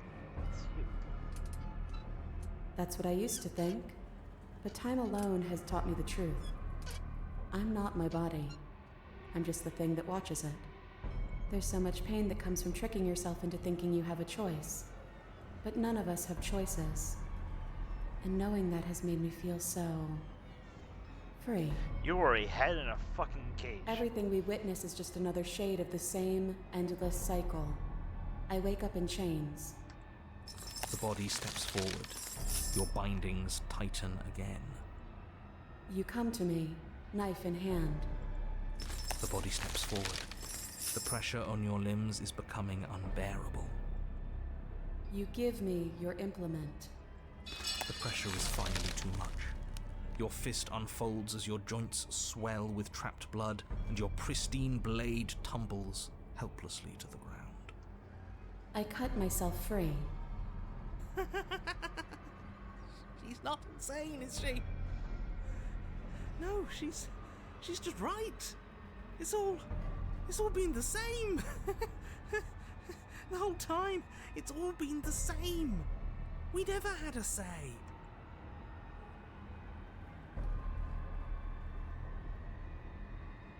You're setting me up to fail.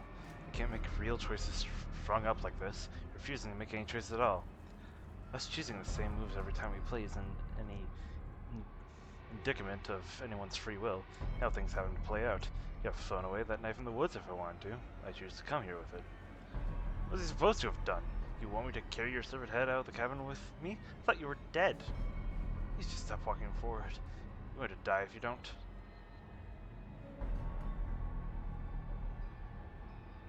I'm gonna say nothing. It would be so much easier if you just gave in with me. She steps forward yet again, and the chains dig into you, your nerves screaming, your heart pounding, your lungs desperate for air. I don't think we can hold on to you much longer. How many times will we have to do this? I'm tired. This is all getting so predictable, isn't it? Pop.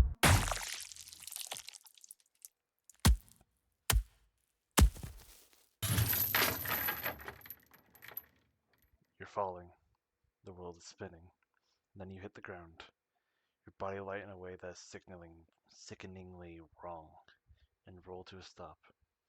Sound of rattling chains and a heavy thud as the rest of what was once you falls to the ground somewhere nearby.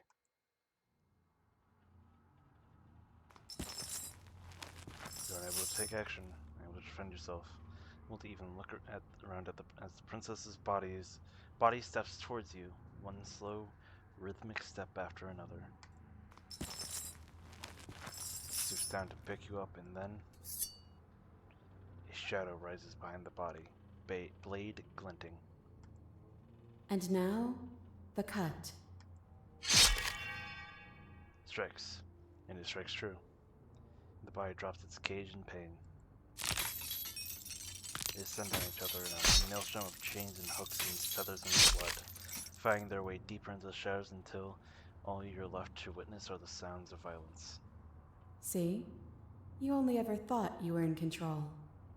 Isn't it so much nicer to let go? I didn't let go. You ripped my head off. What are you supposed to do now? You cut yourself free. My body is still the one with the knife. Does that mean this is different? Doesn't that mean I broke your pattern? Nicer, a severed head. I thought that would be the end of me. This isn't so bad.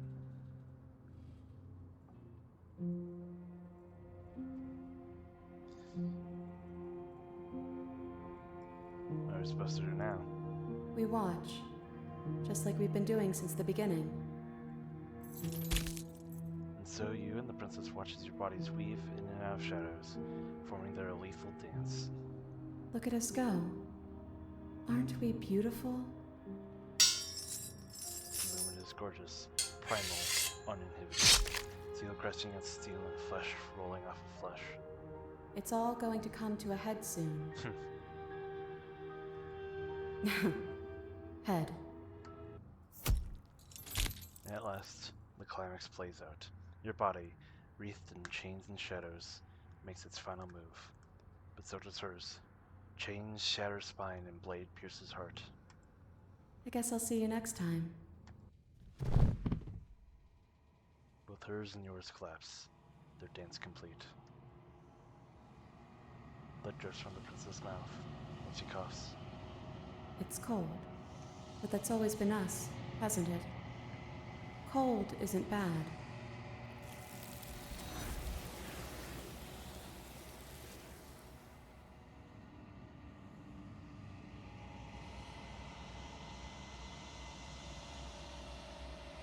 You'll get the chance to respond, nor will you ever.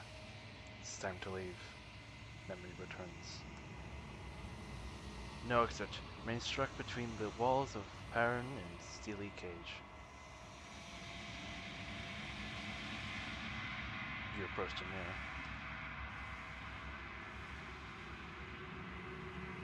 You've grown.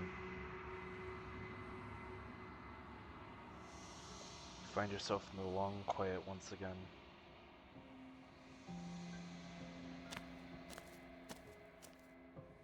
You're at the cabin.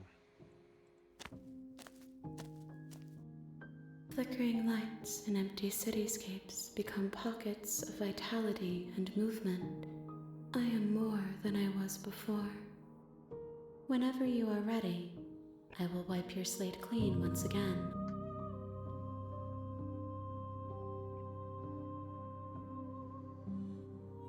have any thoughts on this vessel? This one is a body that convinced herself she was only a set of eyes.